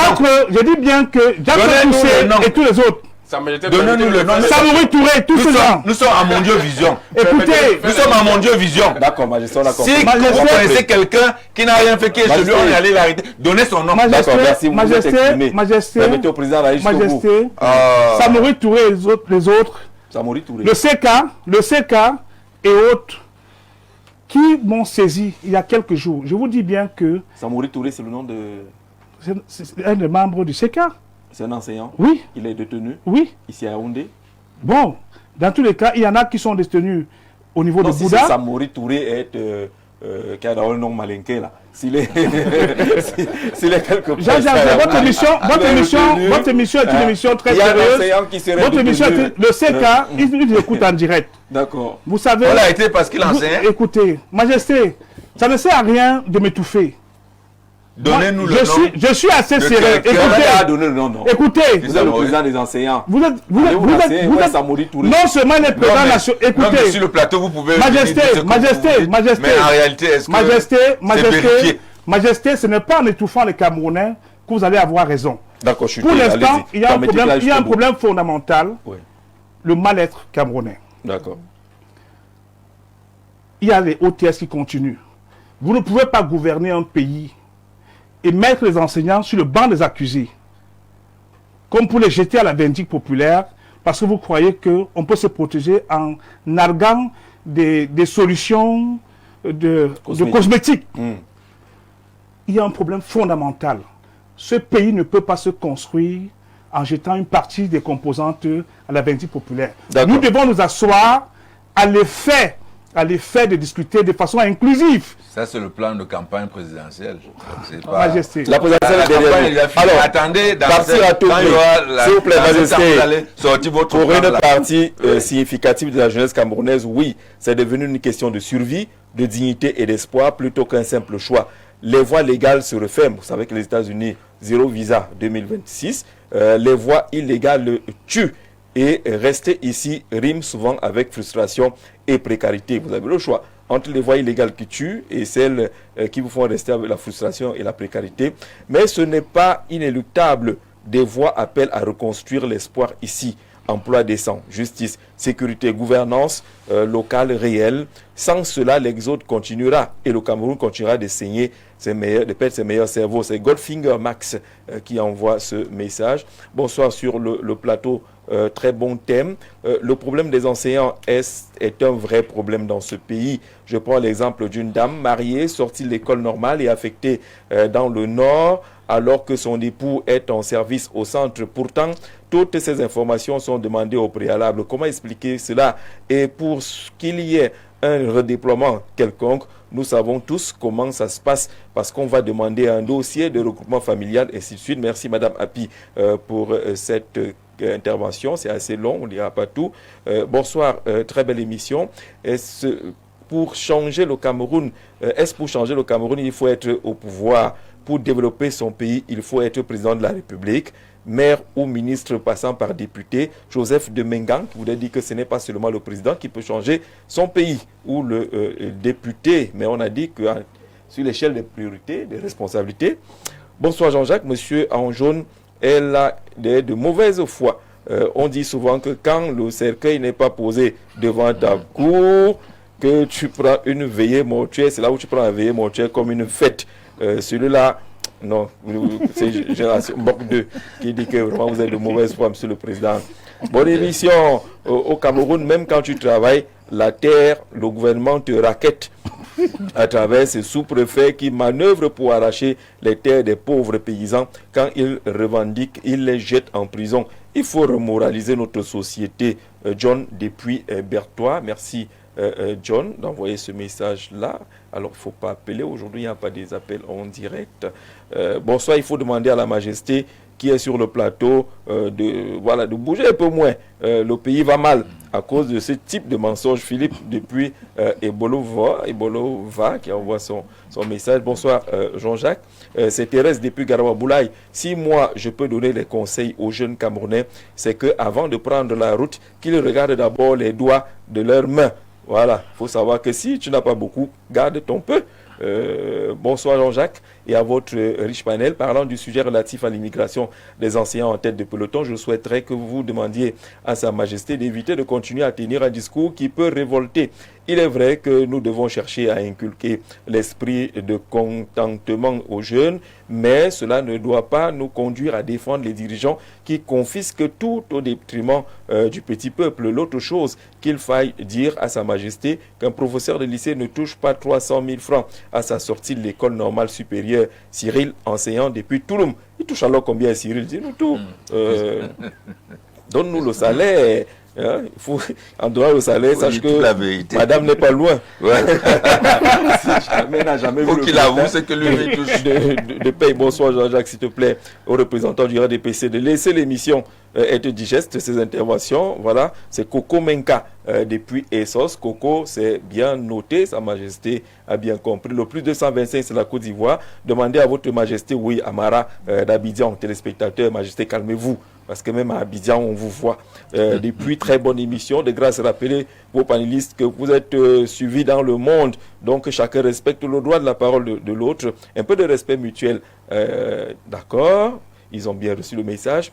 Très bon débat. Mais si le métier d'enseignant était si mauvais, il n'y aurait plus d'école au Cameroun. Si c'est si mal de naître camerounais et de vivre au Cameroun, alors fermons le pays et partons tous. C'est un problème de mentalité. Finissez avec ce sujet. Vous parlez aussi des filles bien portantes avec des diplômes parfois, mais qui choisissent la prostitution. Comment comprendre cela? Ces mots-là, depuis Bolova.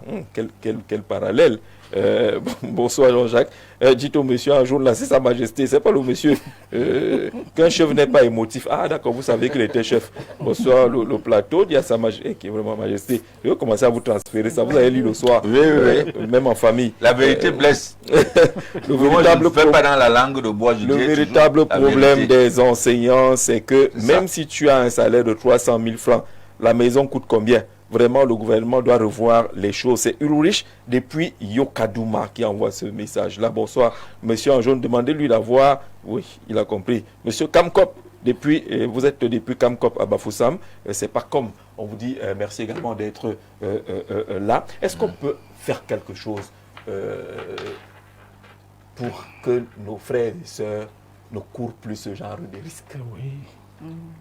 Okay. Moi, je pense que la communication est la base de tout. Il faut communiquer plus par rapport à ce phénomène.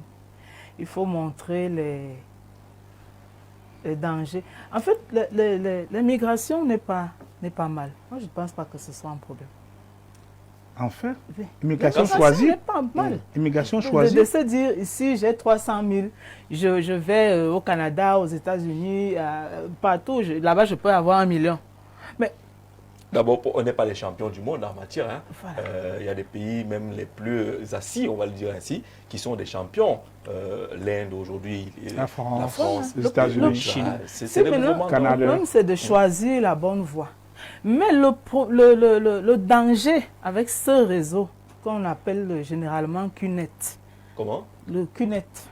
C'est comme ça qu'on appelle ça. Oui, c'est comme ça qu'ils appellent le réseau là. Le danger là-bas, c'est que tu ne pars pas enseigner.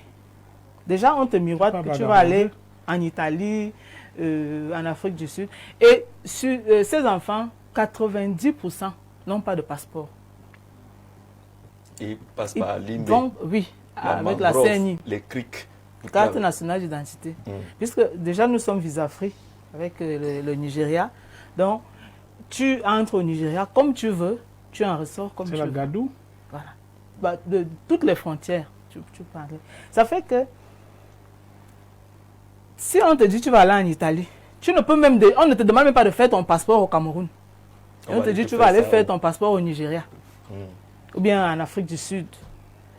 Il y a déjà un problème. C'est-à-dire toi-même, quelqu'un, un enseignant, c'est quand même quelqu'un qui a, au-delà de tout, même s'il est bête, il y a quand même quelque chose. Il y a quelque chose de plus. Il a quelque chose de plus. Parce que lui, il apprend pour enseigner. Contrairement aux autres qui apprennent pour utiliser. Ça fait que quand on te dit déjà que non, ton passeport, bon, c'est même pas nécessaire que tu aies le passeport, tu vas venir le faire ici. Il faut comprendre que c'est déjà, c'est le danger. Mais beaucoup s'aventurent. Je vais vous dire, peut-être que nous sommes focalisés sur les enseignants. Il y a 2 mois étant là-bas, avec toutes les petites recherches que j'ai faites, il y a deux catégories de corps, oui, 2 corps de métier qui sont là-bas, les enseignants et les hommes en tenue. Parce que les hommes en tenue désertent l'armée camerounaise pour se retrouver là-bas. Le BI, la police, la gendarmerie, militaire, tous sont représentés là-bas.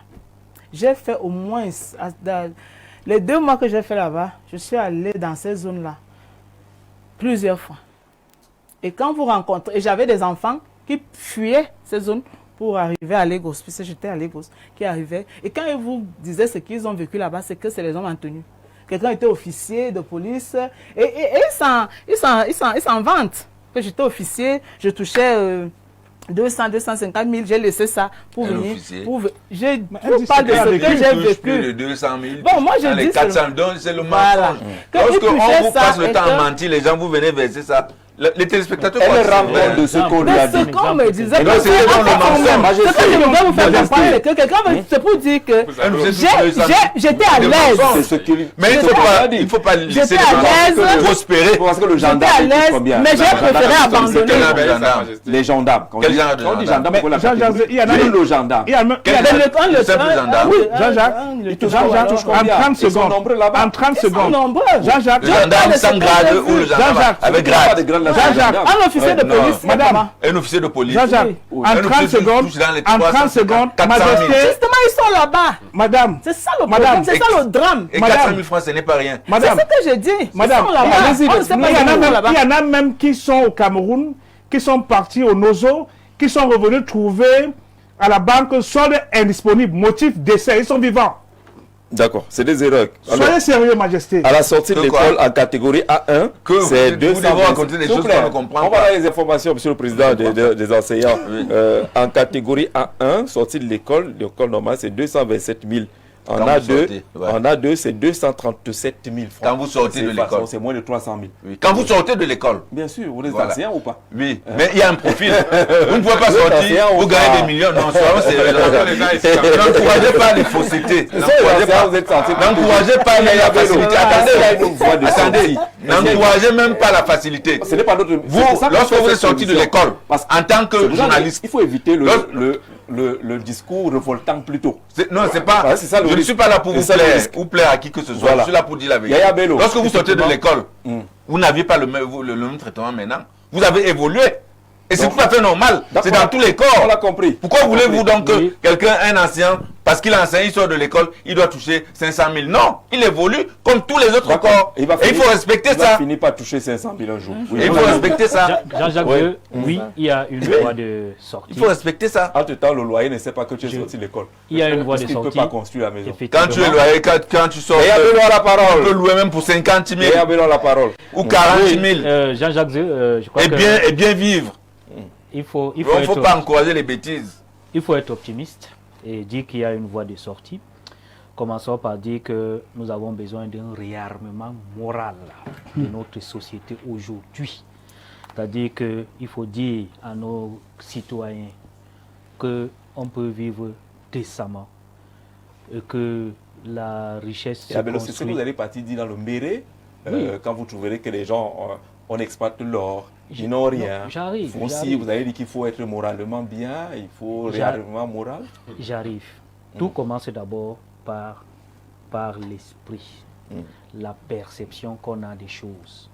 Donc, lorsque nous admettons que nous sommes un bon citoyen, on est un Camerounais, que le pays nous appartient, quelles que soient les difficultés, le pays c'est comme la famille ou bien votre maison. Quelles que soient les difficultés que vous avez, vous n'allez pas échapper et fuir votre maison et partir. Il faut trouver les solutions. Donc, c'est déjà sur le plan moral. Disons à nos jeunes à notre génération, à nos compatriotes que l'accumulation des richesses n'est pas, ce n'est pas ça être un homme. Il ne s'agit pas forcément de l'accumulation des richesses. Maintenant, la deuxième des choses, il faut reconstruire le rêve camerounais. On est enseignant, on est policier, on est gendarme, on est médecin, on est avocat. Il faut qu'on soit fier de l'être.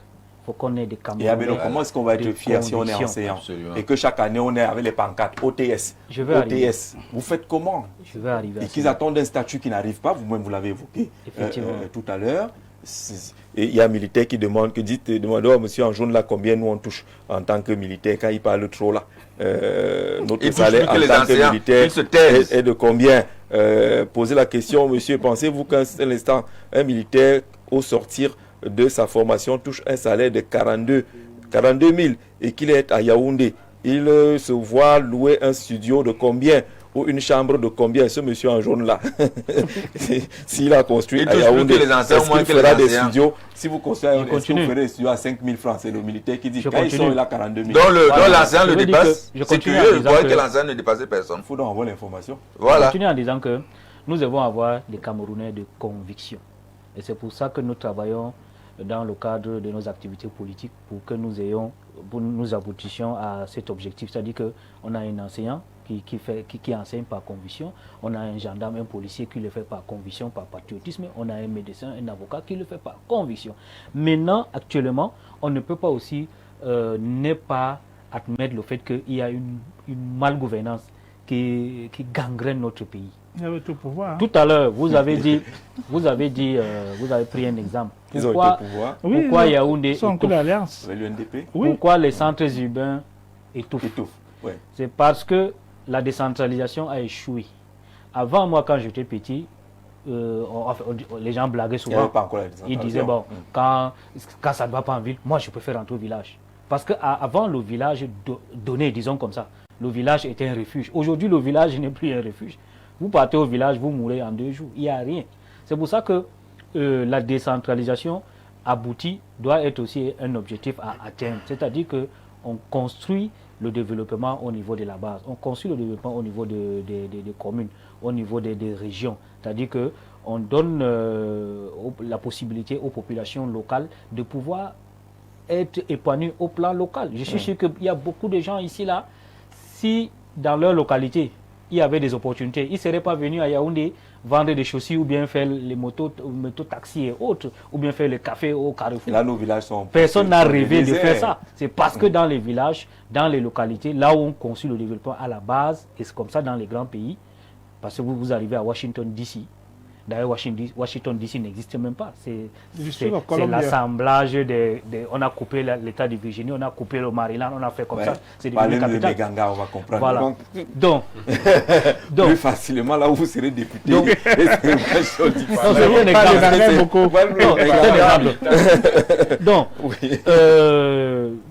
nous, par exemple, à l'UNDP, nous avons géré des communes, nous avons même géré toute une région, notamment la région de la Damawa. Vous avez vu ce qu'on a pu faire en quelques années pour dire aux populations que oui, on peut le faire si la décentralisation est aboutie. Maintenant, on parle de l'immigration. Il faut une réelle politique d'immigration, une protection diplomatique. On ne peut pas comprendre que dans le cas qu'elle vient de citer, on n'a pas vu la diplomatie du Cameroun. Se mouvoir comme il faut. Elle est souvent... Il a dit tout à l'heure, le président l'a dit, Dieudonné, lorsqu'on touche à un seul Américain quelque part dans le monde, que ce soit dans Bientôt, les ce pays sera de guerre, comme ça pour le Camerounais. dans les pays. C'est-à-dire que dès qu'on a touché à un seul cheveu d'un Américain, c'est la diplomatie qui s'ébranle. Dans le cas d'espèce, je n'ai pas senti Quand la c'est mauvais, diplomatie c'est l'armée réagir. qui agit. Donc, Hein. voilà, il faut mettre en place une Pour rapatrier réelle le corps, vous politique. avez payé ou bien c'est l'ambassade, le consul C'est gratuit. qui s'en est occupé? C'est elle, c'est la famille C'est qui la s'est famille. occupée. C'est la famille. Tout, il faut- même les frais, même pour arrêter M. Njana au Nigeria, c'est la famille. Alors, où est la diplomatie camerounaise? C'est la Pourtant, famille. vous êtes quand même J'ai parti une à la question. représentation Oui, diplomatique. je suis Voilà. allée là-bas. Donc, D'accord. la politique de l'immigration voudrait que l'État exporte même ses nationaux. Les autres États ont fait. La Turquie, La Chine, à Les Paris, États-Unis.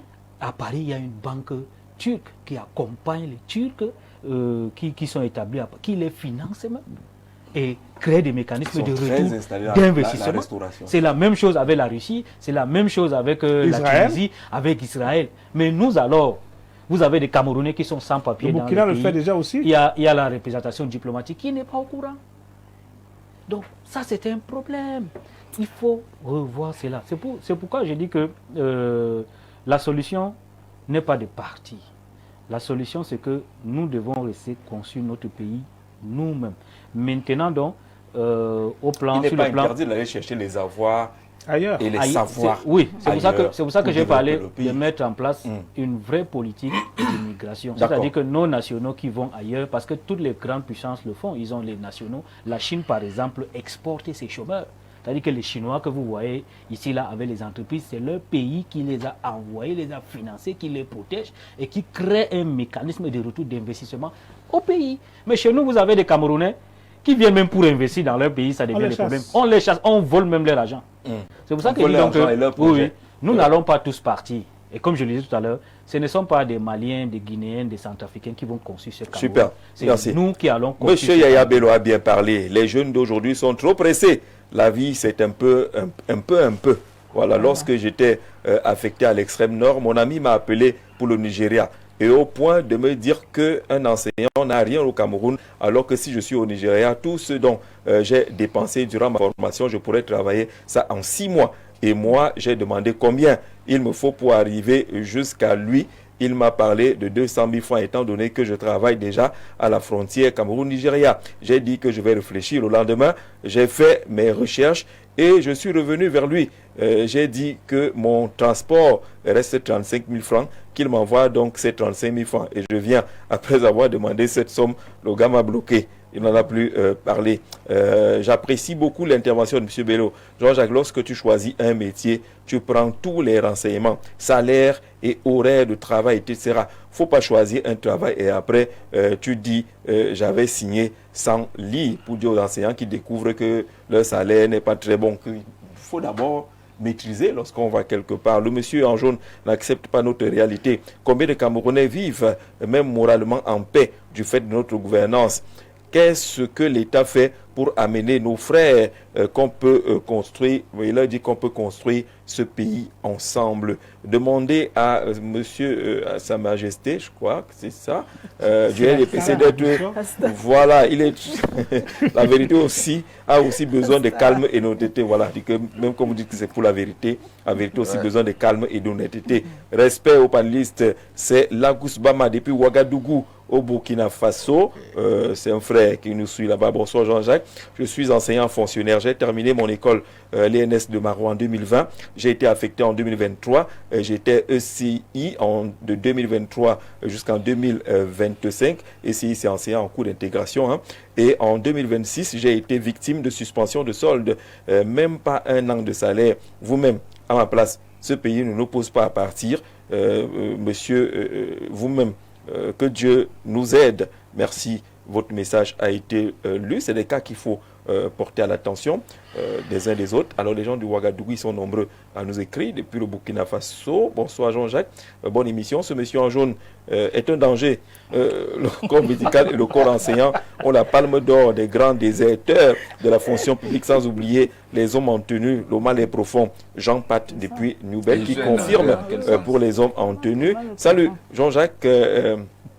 Dit à Yaya Bello, je voudrais lui parler. Je sors même de mes gangas aujourd'hui.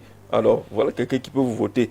Je profite pour dire au monsieur en zone, non, c'est en jaune, on a compris que le couronnement demande, je ne sais pas trop de quoi il parle, quand ils sont allés dire sur le Cameroun à Galim Dinière, je ne comprends pas. Dans tous les cas, je vais passer votre numéro à l'homme de Meganga. Peut-être que c'est une voix qu'il est en train de gagner ce soir. Sa Majesté, un officier ne touche pas 400 000. Évitez ça, sauf s'il bénéficie de tous les avantages, et chose qui n'est pas facile, ou alors sauf s'il est affecté à un poste juteux. Arrêtez de dire cela, le poste juteux. Voilà. Vous savez ce qu'on appelle un poste juteux? Le poste juteux, c'est quoi? C'est pas les postes juteux. Le poste à la juteux, c'est quoi? frontière, et ainsi de suite. Lorsqu'il contrôle la circulation, le peloton routier. Mais là, il va au-delà de 500 000. Majesté, que vous êtes de mauvaise foi.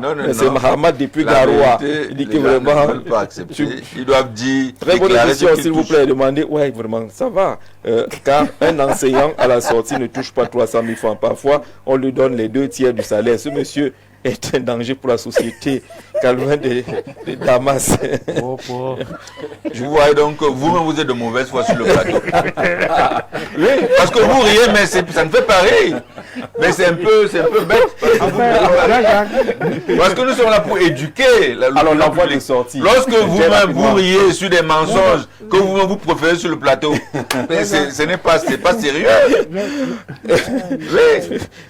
On doit éduquer. Joseph, je ne lis pas votre message. C'est le chef. C'est ça. Pas d'éducation, c'est fondamental. C'est le mot dur au service de la vérité. Oui, le mot dur au service de la vérité. Moi, je ne suis pas là pour plaire à quelqu'un. Je suis là pour dire la vérité. Et je crois que la société a besoin de ce genre de personnes. Salut. Je ne suis pas là pour plaire. J'ai été à qui victime que ce de soit. cette activité appelée CUNET au Nigeria. J'ai fait plus de 6 mois étant kidnappé et j'avais les menaces. Ils me demandaient de faire venir les géants là-bas. Quand tu n'obéis pas, ils ne donnent pas à manger. J'ai organisé un coup avec un frère camerounais puis fui jusqu'à... il m'envoie les photos d'ailleurs. Jusqu'à ce que nous avons pu disparaître du pays. Voilà celui qui m'avait fait venir au Nigeria. C'est la photo de l'homme là. Quand tu es au Nigeria, on t'amène à l'aéroport et aux endroits luxueux pour prendre des photos avec et on dit à ta famille que tu es en Italie ou bien en Afrique du Sud. Peut-être pour cela que derrière, votre soeur, c'était tout blanc. Celui-ci, il a une très belle voiture. Les photos, là, quand tu vois ça, tu ne peux pas... Il faut montrer une bonne image. Donc, quand les gens que vous allez appâter, il faut qu'ils aient une image propre de vous. Parfois, ma petite soeur avait une photo avec un passeport, alors qu'elle n'avait pas de passeport. C'est un montage. Oui, juste pour montrer que c'est le voyage. Oui, elle a même déjà le passeport. Mais c'est pas sérieux. Non, c'est très grave. On va sortir l'émission. Allons-y, très rapidement. On va installer notre partenaire pour sortir moi, l'émission. je disais que en termes de solutions, il y a 4 éléments qui permettent à un citoyen de rester sereinement chez lui. Mais avant de donner ces solutions, je voudrais leur dire que wherever you go, remember we need you. You must come back to our country. Et nous ne voulons plus d'immigration clandestine. Et nous condamnons ça avec la dernière énergie. Nous disons, il y a une entreprise qui a même au Cameroun, qui tous les mois reçoit de l'argent des fonctionnaires, le crédit foncier. Certains, pour la moyenne, c'est au moins 3 000. Multiplié par 12 mois, on est à 36 000. Fois 30 ans, pratiquement, on est tourné à la fourchette de 1 80 000. Si 1 million de Camerounais sur 30 ans ont pu cotiser 1 80 000, ça fait pratiquement 10 800 quelque chose de milliards de francs CFA. Divisé par 20 millions. Donc l'argent n'est pas loin. Divisé par 20 millions de francs en termes d'accès au logement, chacun aurait besoin de ça. Yaya Bello, merci. Merci d'être venu, Yaya Bello. Oui, en 30 secondes. En 30 secondes, j'ai oublié cet aspect-là et je crois que c'est un aspect très important. La cybersécurité. Je crois qu'il faut que les États qui sont affectés par ce phénomène-là, notamment le Cameroun, le Nigeria, les pays aux alentours, limitrophes là, qu'il y ait une synergie d'action sur ce plan-là, sur le plan de la cybersécurité, pour protéger, éviter que cela arrive. Parce que les réseaux sociaux sont le canal le plus utilisé pour... C'est ce que le président a l'habitude de nous dire. C'est disponible. C'est ce que le président du CPDC a l'habitude de nous dire. Il faut quand même... Vous appelez ça quoi? L'unité de guerre cybernétique, le régiment de guerre cybernétique. Pour nous protéger. C'est une solution qui est disponible. Et les ingénieurs sont disponibles. N'allez pas acheter les serveurs pour venir enfumer les Camerounais. On a tout sur place. Madame, merci d'être venue nous raconter cette histoire et beaucoup de courage. Les enfants vont à l'école, les enfants de Myriam. J'ai écrit un livre là-dessus. D'accord. Revenez lorsque le livre sera prêt. Et nos amis de la sécurité qui disent justement qu'il faut faire appel à tous ceux qui sont signataires des conventions, notamment Interpol et autres, parce qu'il y a des pays qui ne contribuent pas. Des pays voisins qui n'aident pas à ce que ce phénomène s'arrête. Tout le monde doit s'y mettre et nos chefs d'État doivent s'intéresser à cette problématique. On prend un verre d'eau et on salue quelques partenaires avant de retrouver Plan de vie pour sortir l'émission. Est obtenu au terme d'un processus rigoureux de filtrage et d'analyse, ce qui vous permet d'étancher votre soif en toute sécurité. Buvez l'eau minérale Bonis, buvez la vie.